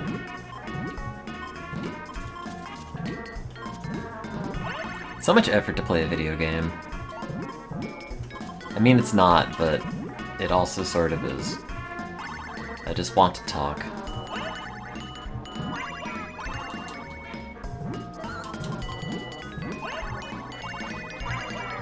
Crack open an IRC chat. Lie in bed and do the bare minimum amount of effort for the maximal social benefit.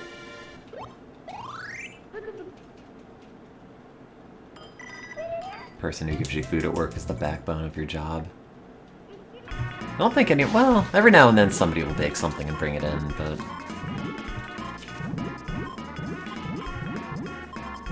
I don't know. God, I got...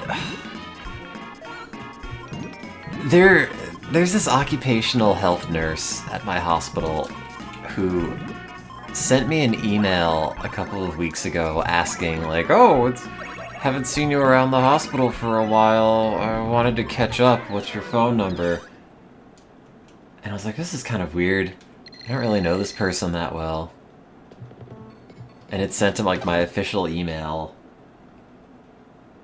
And it was, like, keeping it really casual. Like, oh, things are going well. I'm doing this at work. This is my work phone number. This is my cell, etc. And then at some point she, like, calls me to go to her office. And I do, and she's like, hey, I teach this aerobics course and nobody's been coming. so you're going to do aerobics with me? And that was like Wednesday. It was the first time I'd probably squatted in like 8 months. It was very bizarre. Also, this woman's like 60. And then she said, oh, I'm taking this online course for some sort of psychology certificate training, and I need you to teach me about the brain. The whole thing was really bizarre. I mean, I guess it's better than not leaving an impression on people to the point where they don't bother to check up on what you're doing, but it's also... like, what?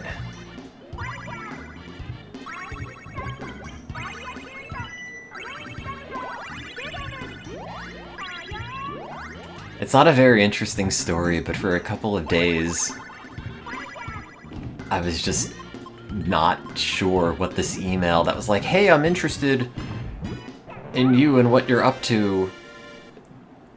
You know, what's your contact information? Like, what? What direction is this going? Teach you brain science, you have 2 hours.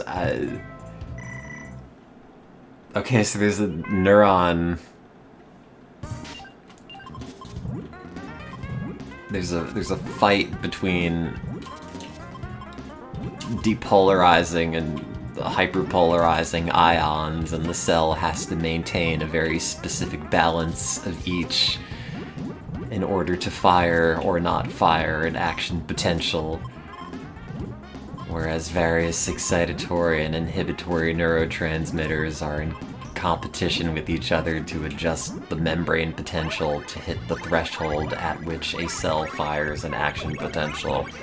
And there's a bajillion other receptors that do various things, like change a cell's gene expression and insert new receptors to then respond differently to neurotransmitters to integrate different signals to then have additional information to use to fire an action potential or not, or to like physically change the layout of a cell so it's able to get inputs from new sources that again provide additional informational inputs to determine how that one cell acts, and just copy paste that like 100 billion times. And that's the brain. It's just chloride and sodium and potassium and calcium and bits and bobs, etc. I don't know. It's a little biological computer that's responsible for everything you've ever done or thought or felt, and also don't think too hard about that, because it'll send you down an existential rabbit hole faster than you could say the words synaptic plasticity.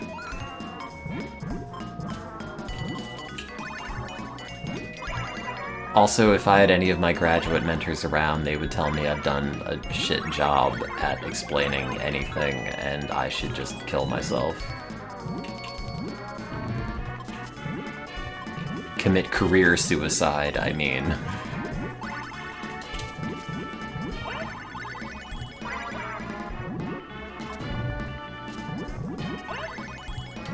Which cell makes you sleepy at 2 p.m.? Hell, I don't know. My current project is working on the cells that keep you awake in response to stress. Like integrating the effects of external stressors on, I don't know, transducing that effect into certain brain regions that'll promote wakefulness and anxiety-like behavior.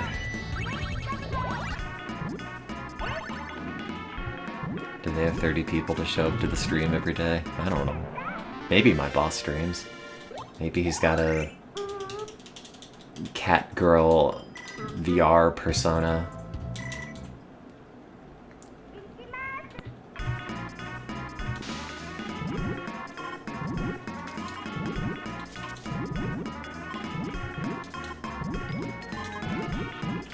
Maybe he's in a hot tub stream right now. With all of his piles of professor money.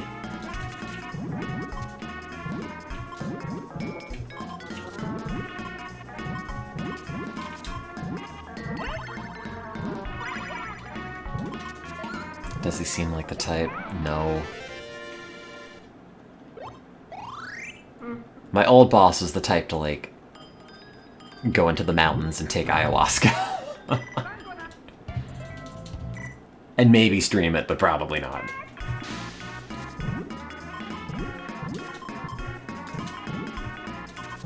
Nah, maybe that's not fair. I don't know.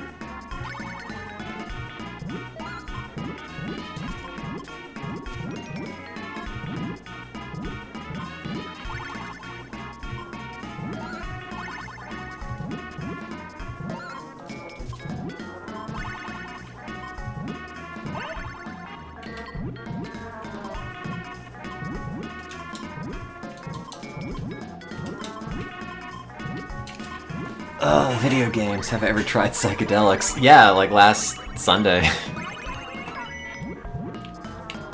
And also in a formal clinical trial in March of 2021, and a number of times after that. And I also have a paper out on it that's been cited 200-something times.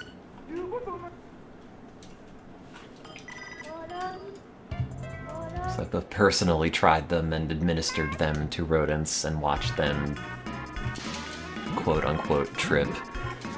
Which you might think could be interesting. It's really not. They tend to act about the same, except for this one characteristic behavior called the head twitch response, where they kind of have this, like, wet dog shake in response to 5-HT 2A activation.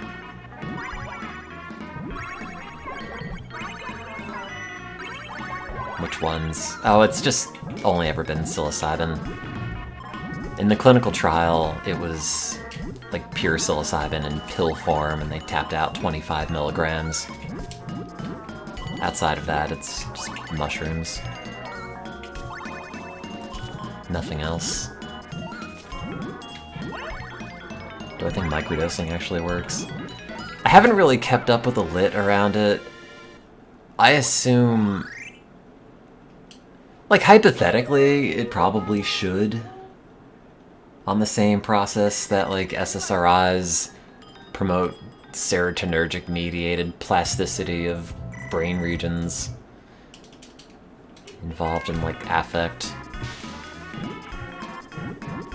I don't know if that's really borne out in the literature, because all the psychedelic research, I swear, is just people arguing back and forth, like, oh, well, you do need 2A activation? Do you need to have a psychedelic trip, or can you just promote plasticity without it? And we found, well, it's independent of actually tripping. But then a bunch of people say, oh, well, we have evidence that it's all dependent on 2A activation, and then some other papers come out that cite our papers and agree with us, and other papers come out that cite our paper and disagree with us, and I don't know. It seems like it would probably work. Maybe.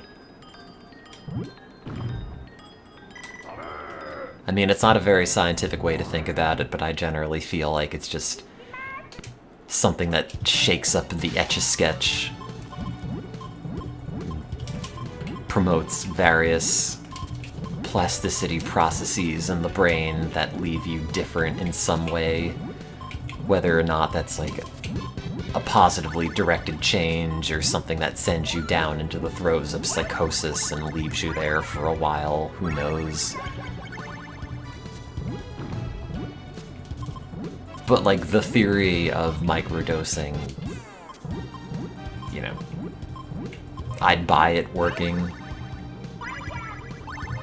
But a lot of the studies around it are not very good, and also no one really has, at least to the best of my knowledge, and I haven't really looked this up for a while, really agreed on what a microdose is. I mean, it's not micro in the, like, you know, 10 to the negative 6th sense. It's some kind of colloquial thing. You know, is it just eating, like, little crumbs of mushrooms, or is it eating, like, a gram? Is it having, like, a mild psychedelic experience, or is it having none at all?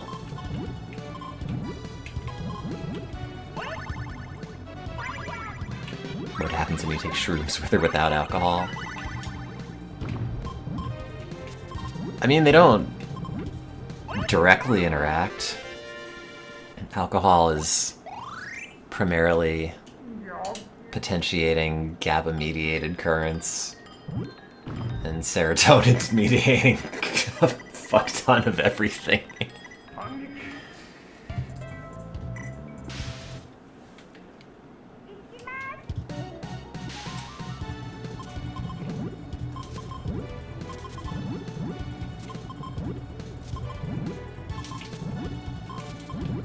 Can you explain why you have dramatically different results when you take shrooms?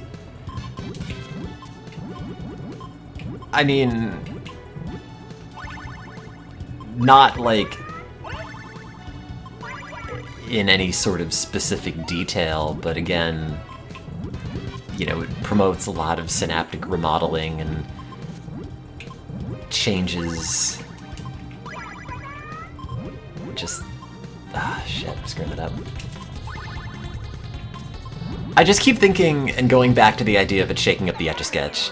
You know, it's like disrupting normal default mode network activity and promoting some sort of plasticity during the trip that's serotonin mediated, and how long that effect lasts, what direction that effect goes, whether it's like experienced as a positive or negative thing seems to be kind of arbitrary, but I guess that's something that you influence with like set and setting and like integration therapy afterwards to make the most of the enhanced plasticity to promote better behavioral outcomes. But I don't really know. A lot of this is stuff that you end up doing in rodent studies, and you can't really talk to them very well, even if you put them right up to your ear. Yeah, it's just like changing the brain, or like in a grand sense, it's changing, you know, the brain's response to various like synaptic inputs. That's a really shitty explanation. So like, you have a lot of serotonin receptors in the brain, and with the exception of one, they're all metabotropic, which means serotonin binds them and then it promotes change in that cell's gene expression, and, you know, it might result in like expression of pro-growth factors, like big ones like brain-derived neurotropic factor, and that can impact how a cell like will grow, or like how its dendrites will branch out to forge new connections with other cells that it may or may not have necessarily promoted had synapses with prior. You know, it might change things about like that cell's metabolism, it might change expression of certain excitatory or inhibitory subunits to kind of, you know, alter the like inputs from neighboring cells, and then determine like how it's integrating information from other neurons into its own output, and then you multiply that by like millions and millions and billions of neurons, and eventually it promotes some sort of like behavioral, psychological shift in how one's like emotions are processed and one's relation to oneself and the outside world. Yum. It's also like 2 in the morning, and I'm kind of like bad at explaining. But I'm trying. If there are like actual scientists in the chat, please don't judge me. I worry I come off as someone who has no idea what they're talking about. Or like speaking in very broad terms, like an undergrad who just memorized Wikipedia just long enough to write it down on a test the next day, and then poof. It's all gone right after that.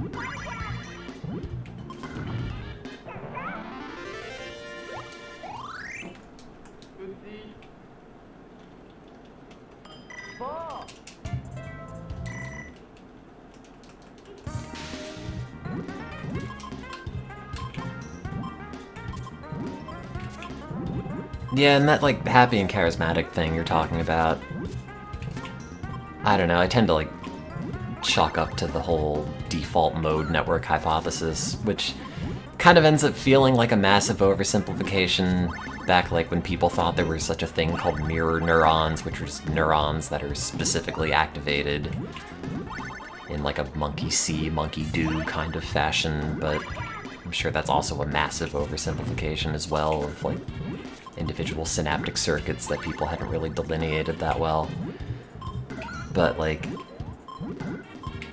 you know, the idea of the default mode network is that you just kind of have a background level of understanding of, like, this is me, this is the outside world, these are my, like, automatic thoughts on things, whatever, that are just kind of running in the background of how I relate to myself and my surroundings. And, you know, it's sort of this unconscious processing that ends up guiding, you know, your general emotional state and perspective on things. But in certain, like, structures and circuitry where this default mode activity is kind of expected to be, you know, sustained and mediated, you find that it's, you know, like, dysregulated in some way. I don't really do a lot of reading in the human literature, to be honest. But they find that it's disrupted from its normal, you know, activity patterns, and I guess the idea there is that it allows you to see things from a different perspective rather than the ones that you're kind of generally locked into day to day autonomically. And then you can, you know, maybe work your way out of some sort of depressive rut, for example, or kind of see the world with different eyes for a little bit. And like that, coupled with the sustained plasticity that a number of papers have shown psychedelics to produce, it's kind of like taking you out of your old mindset and making room for there to be development and maintenance of a new one. But again, like, changing anything in one particular direction to say, I've done this and it makes me less anxious and happier, versus, oh, I've done this and now I'm, like, hung up on a lot of things that I wasn't hung up on before and they're actually really bothersome. You know, who's to say? To me, a lot of that seems kind of like a crapshoot.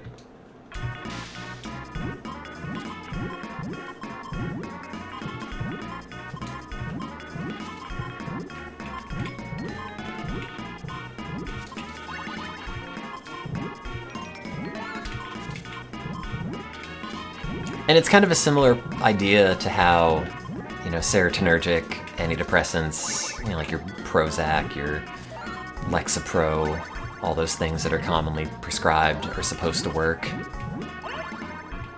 You know, acting through similar serotonergic mechanisms, activating the same receptors, but the difference there is that it's based on, you know, the low levels of your own endogenous serotonin versus, like, the massive activation you get with conversion of psilocybin to psilocin, which ends up activating essentially all serotonin receptors with similar affinity to serotonin. So, like, you're kind of flooding the system with additional you know, neurotransmitter-like compounds that end up producing the downstream effects of, say, like a serotonergic antidepressant, but kind of more acutely, because you're just, you know, hitting more receptors more strongly than you otherwise would have with, like, the trickles of serotonin you normally produce. How to get into this area of research? I thought it'd be funny. I didn't specifically get into psychedelic research, but I got into antidepressant research in grad school because I was depressed and thought, when I was picking out lab rotations, like, oh, I'm depressed. Wouldn't it be funny if I researched antidepressants? Ha ha ha. Ha ha, oh no, this is my life now.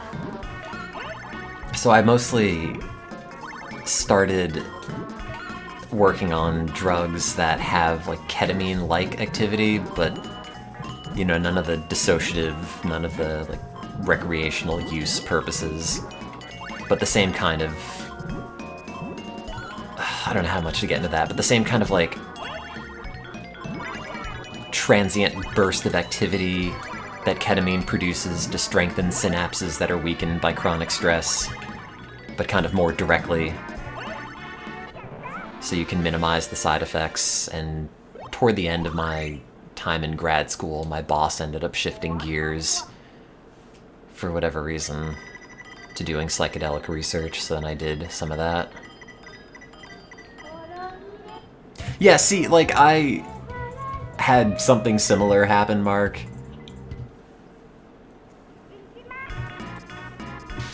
Like, I definitely had a couple of very bad experiences where afterwards, I don't know, like, I just didn't feel right, for lack of a better way to put it. It's kind of like disconnected from things and really hung up on, like, the fact that I'm a product of neurons and everything. I don't know how to explain it. It was this, like, weird sense of wanting to break everything down into its component parts, and you look at, like, anything or any kind of physical phenomenon and think, well, what's happening here? What's happening at, like, you know, an atomic level, or, like, the physics underneath this? You know, I couldn't, like, look at a thing. Couldn't, like, look at, you know, a candle and think, oh, well, that's a flame. It's like, oh, this is actually this, and this does this, and, you know, it was this really bizarre sensation, this, like, obsessive desire to want to explain certain things and break it down into some kind of component part. And, like, eventually that let up and I'm fine now, and that might have also been something more spurned by, like, real bad, like, weed panic attack, but I'm sure the mushrooms also probably contributed. You know, because again, I'm sure a lot of that default mode processing I was talking about that kind of goes on in the background and keeps you feeling reliably grounded in the world and your surroundings. You know, if you shake that up a little too much, at a certain point you probably want it back because it was doing a pretty good job at, you know, getting you to function day to day without, you know, being hung up on various things or panicking about certain things that you otherwise wouldn't really put any thought into.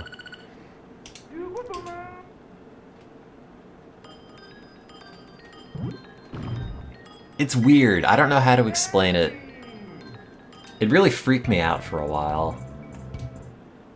And it was coupled with just real bad anxiety for months. And it eventually, you know, got better. I don't know if I'd say it's exactly the same as it was prior to starting, but it doesn't necessarily feel like I'm that much more worse off now, at least.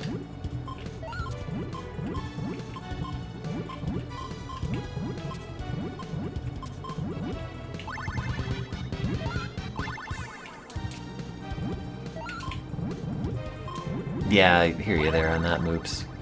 Or single Moop. Not necessarily to, like, that extent, but I've heard reports of things like that happening. So it's tricky because, like, you know, it seems like it has a lot of promise. But again, I just keep coming back to that metaphor of shaking up the Etch-a-Sketch. And sometimes it helps, and sometimes it's like, oh, this is different in a bad way.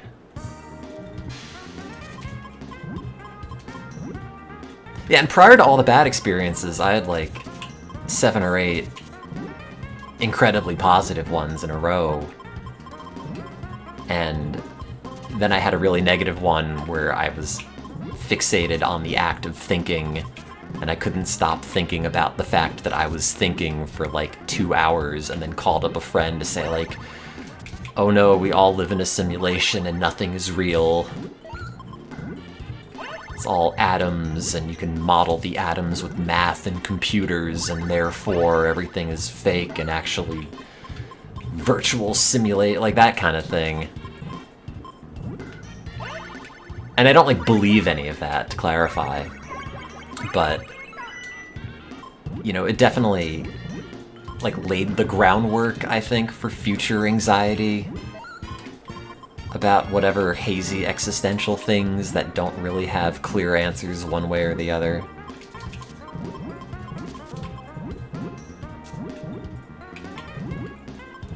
And, like, every time I've tried after, you know, there's always that lingering anxiety of like, well, now I know what the bad times are like, and I know that they can happen, and they might happen again.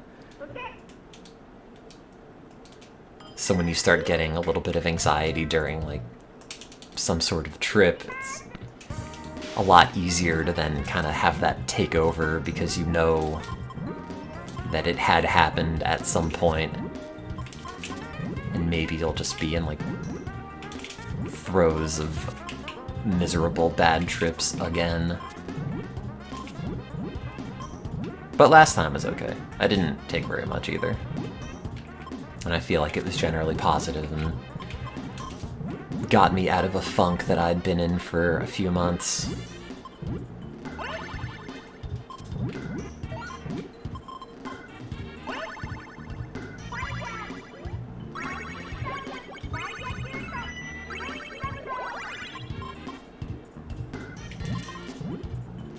Anyway, the moral of the story is, hey, be careful with your brain, because we don't really understand it very well, and we don't really have a whole lot of effective ways to fix it if things don't really work very well in it. And you only have one of them.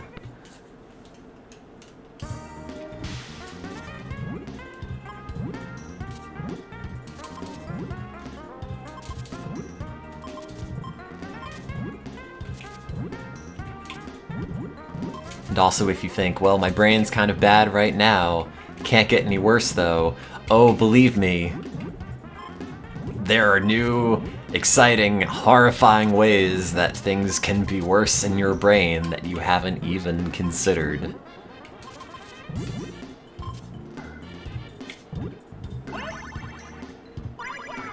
Yeah, moral of the story, don't break your brain. Is StereotoneTim dead? No, it's sleeping. Hibernating. Like a Windows computer, but also somebody unplugged the battery.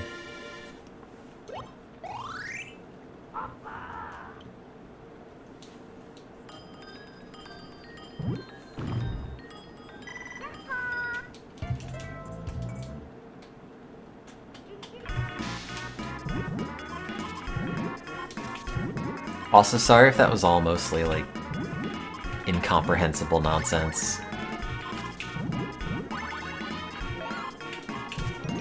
I'm okay at, like, riffing on whatever casual stuff I'm playing video games, but when it's trying to also sort out, like, technical research things that, truthfully, I don't have the best concept over myself, even on a good day, I have no idea if it just comes off as, like, poorly explained garbage.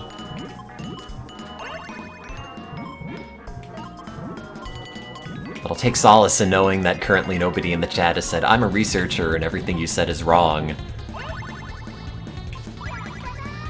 That's good.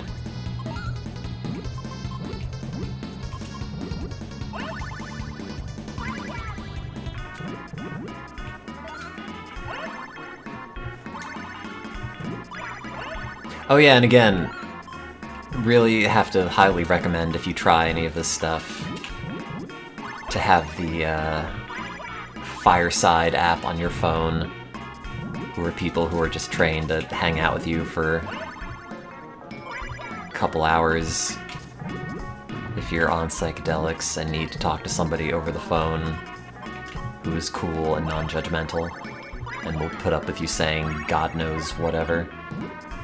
And you can also, like, contact them afterwards, even if you're, like, not currently dabbling, to talk about previous things, if you don't really have an outlet to talk about that with anybody else. Yeah, I think it's still called Fireside. I haven't used it in a while. Oh, the app seems to have uninstalled itself on my phone. But yeah, it's like a crisis hotline for psychedelics. Let's see, Fireside Helpline. Yeah, there it is, firesideproject.org. Real-time support for when time doesn't seem real. The world's first real-time psychedelic support peer support line is here. Oops. No, it's also just the phone number. I think the app just essentially opens up a text message conversation.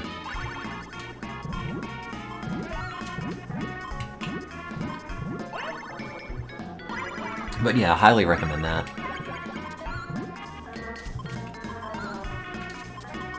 Am I paid well as a doctor? No! I'm not.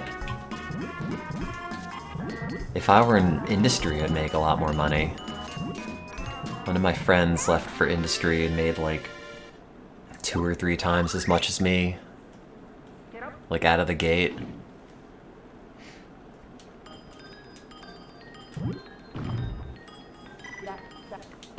Can you just call them whenever? I think it's 24/7. I don't remember. Check the website. His industry pharmaceuticals. It's not necessarily... I think he was doing, like, AI analysis of sleep data or something. Or, like, cortical EEG. I mean, with industry, of course, the end goal is to, you know, bring something to market, but I don't remember exactly what it was that he was doing. Whereas, you know, the job in academia is just to research and publish and show productivity and, you know, make some sort of contribution to science. At least that's what the, you know, noble goal of it is. A lot of it's just begging for money.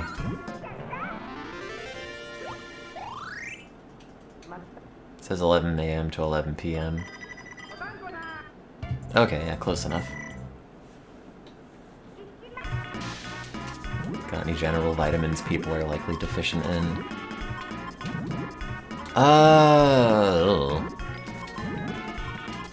It's not really my field. I went to an Alzheimer's talk a while ago.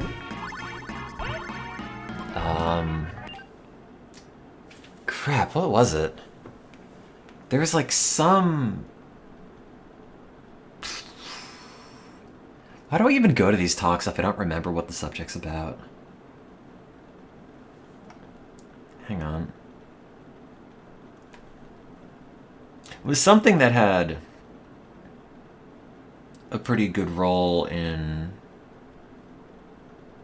preventing neurodegeneration in an Alzheimer's rodent model, but I'm blanking on what the compound was.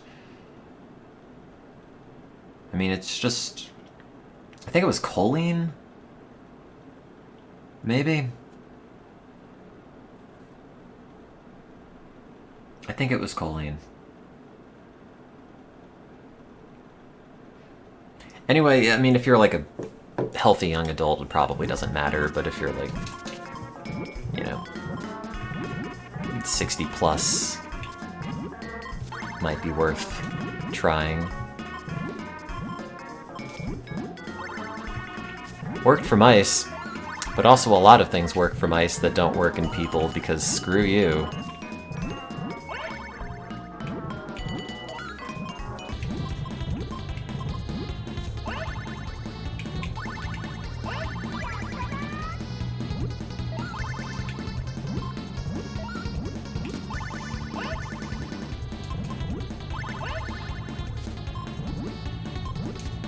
Yeah, but chances are if you're eating, like, a decent enough diet, you're probably getting more or less what you need, and if you're not, just take a multivitamin every day, because it doesn't really hurt. The only thing it hurts is your wallet! That's me, ASO. You're having difficulty sleeping, can I randomly yell at you? Or yell at the game like other streamers you like?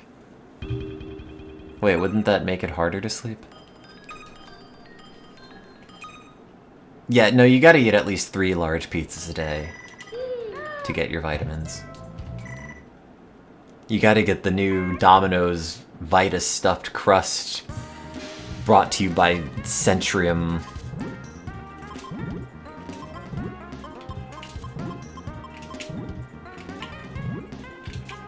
God, can you imagine just eating a pizza and biting into a multivitamin in the process?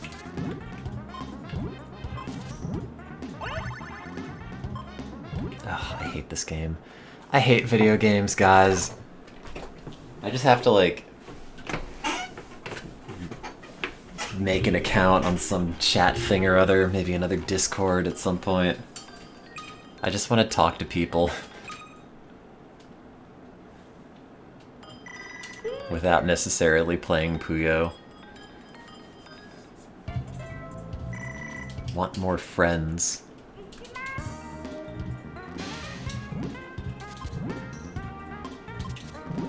Could just not play Puyo and ramble. Yeah, but then there won't be anything on the screen.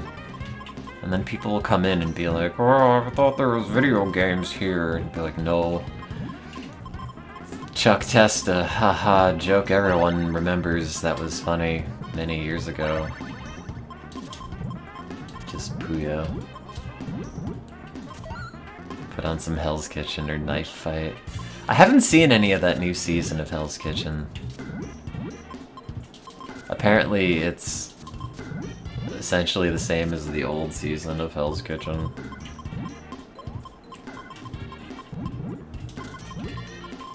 Should get a VTuber model. Why?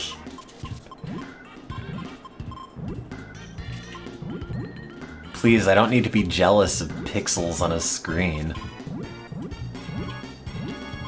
Sit there the whole time being like, oh, I wish I looked like that. Instead, I've got a scientist's body.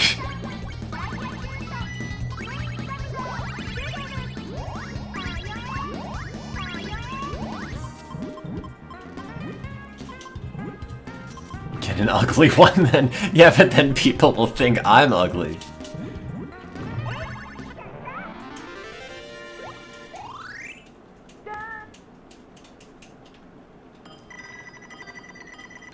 Put on decline of video gaming. What have the Super Flash Brothers, or whatever they've rebranded themselves as, been up to? I know they've made Snipper Clips? Whatever that game was on the Switch. I don't know if they've done anything since. Get a good Itama egg yolk, yeah. I'm sure someone has already cornered that market.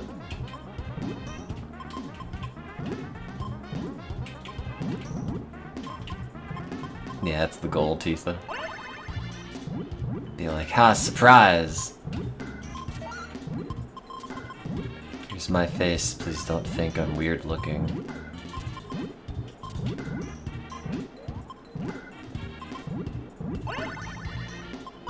This Legendary Frog's still doing animation. You can almost be assured Legendary Frog is doing animation, because I don't think it has anything else to do. Still making unfunny video game parodies with Ark and Kerrigan. Whatever.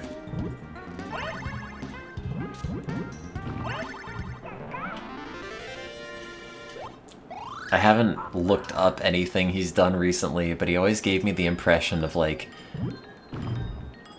one of those guys who was big in the Newgrounds Flash scene, who then did not transition into doing anything else with it. Didn't, like, become a Let's Player. Didn't become a game designer. Just kept doing Flash animations, and then the world passed him by. But I don't know, maybe he's happy and healthy and doing Flash animations for NASA. No idea.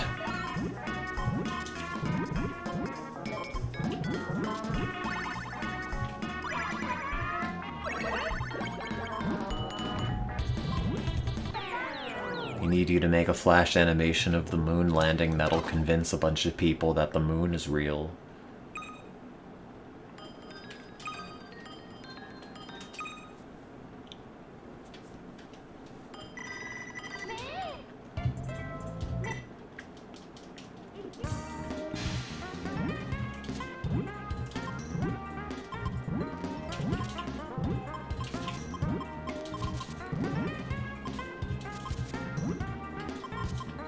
Oh, I believe in the moon. I watched it get blown up in Sonic Adventure 2. I know what I saw.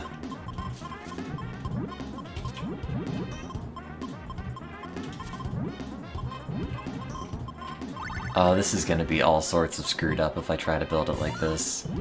It's gonna be reliant on so many things. So that red's gotta go there. Okay, get rid of that, get rid of that, get rid of that. It's gonna be an exercise in short-term memory. Get rid of that. Get rid of that. No. Green. Red. Not that. Not that. Get rid of that. Get rid of that. Get rid of that. Shit. Red. Oh, this is a billion% not happening.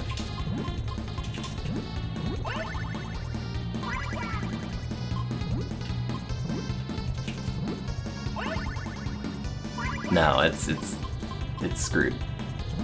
I'm screwed. Looks like Legendary Frog does D&D live plays. Yeah, that tracks.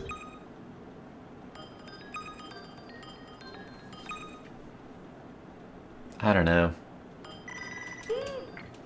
I mean, I'm kind of jealous of people who can make it work. You know, have their whole career be the internet. But also, God, does it seem really stressful. And eventually, you know, you can't keep up the following forever, and also you don't have health insurance or job references or anything.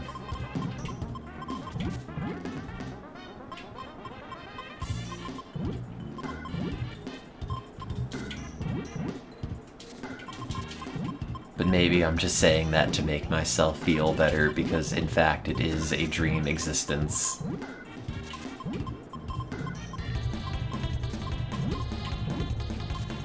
Can I have a yellow? No. I can't. Can I have a blue? No.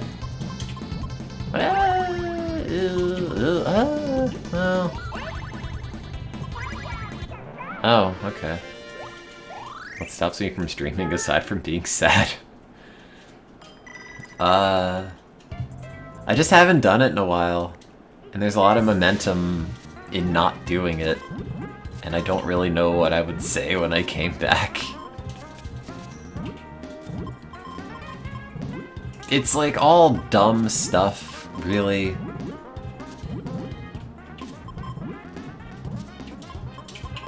But it's enough in aggregate to like provide just enough of a hurdle to the point where when I think about doing it, it's like, yeah, I should do that, just not today. And then it ends up being like years.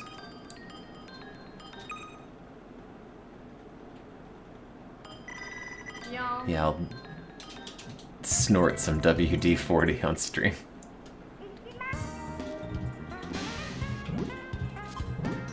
Like, I don't really have a good reason. It is all purely anxiety and mental dysfunction.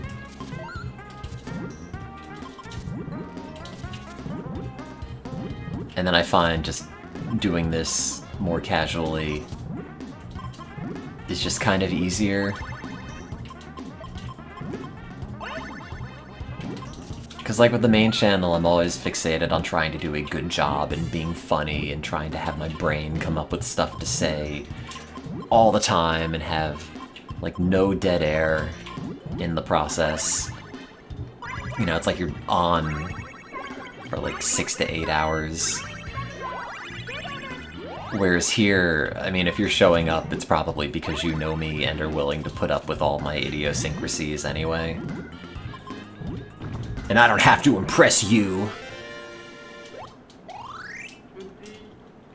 Versus on the main channel, it's like, boy, I gotta come up with something that'll make these multiple years of no stream feel like, I don't know, something to compensate for that, and God knows what it is, and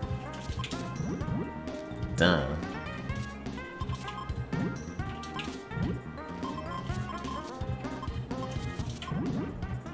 It will happen again. I just don't know when, and I'm probably not going to make any more vague promises about like, oh yeah, this year for sure, this month, whatever. But eventually. Alternatively, I might just get hit by a truck, so I don't know.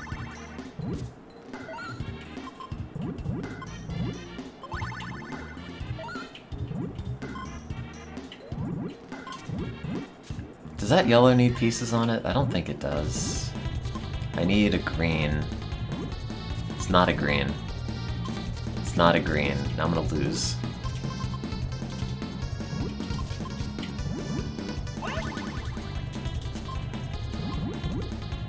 Doesn't work. I popped the wrong blue. Everything is lost.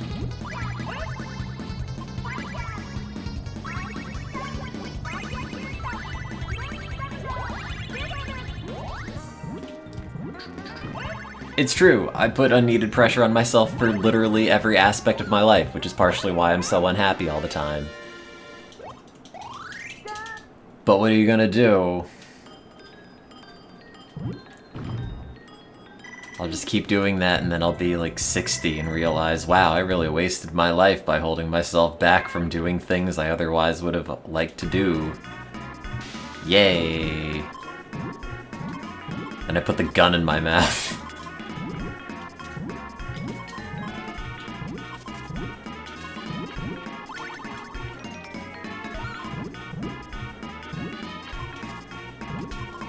Hey, some of those archive streams were pretty good. I liked the blob job. Some of them were also not very good. Especially when it's like an old adventure game that I just don't have the patience to follow and is not very funny.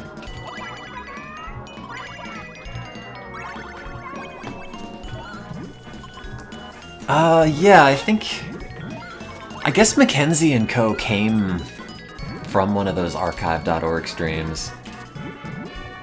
And then I found the cool notes, and then I went into City Pop really deep for a number of years. And I'm still, like, kind of into it. But now I'm into it in, like, a really obnoxious, snooty sense where I just overpay for vinyl from J.A. Penn.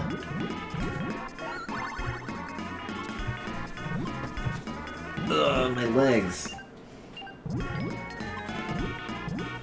They're all sore. Also, I kind of have to go to the bathroom, and also it's like 3 in the morning, so I should probably just call it. Even though I do like talking to you guys, you're good company. I appreciate you. But I think I might be hitting the limit here.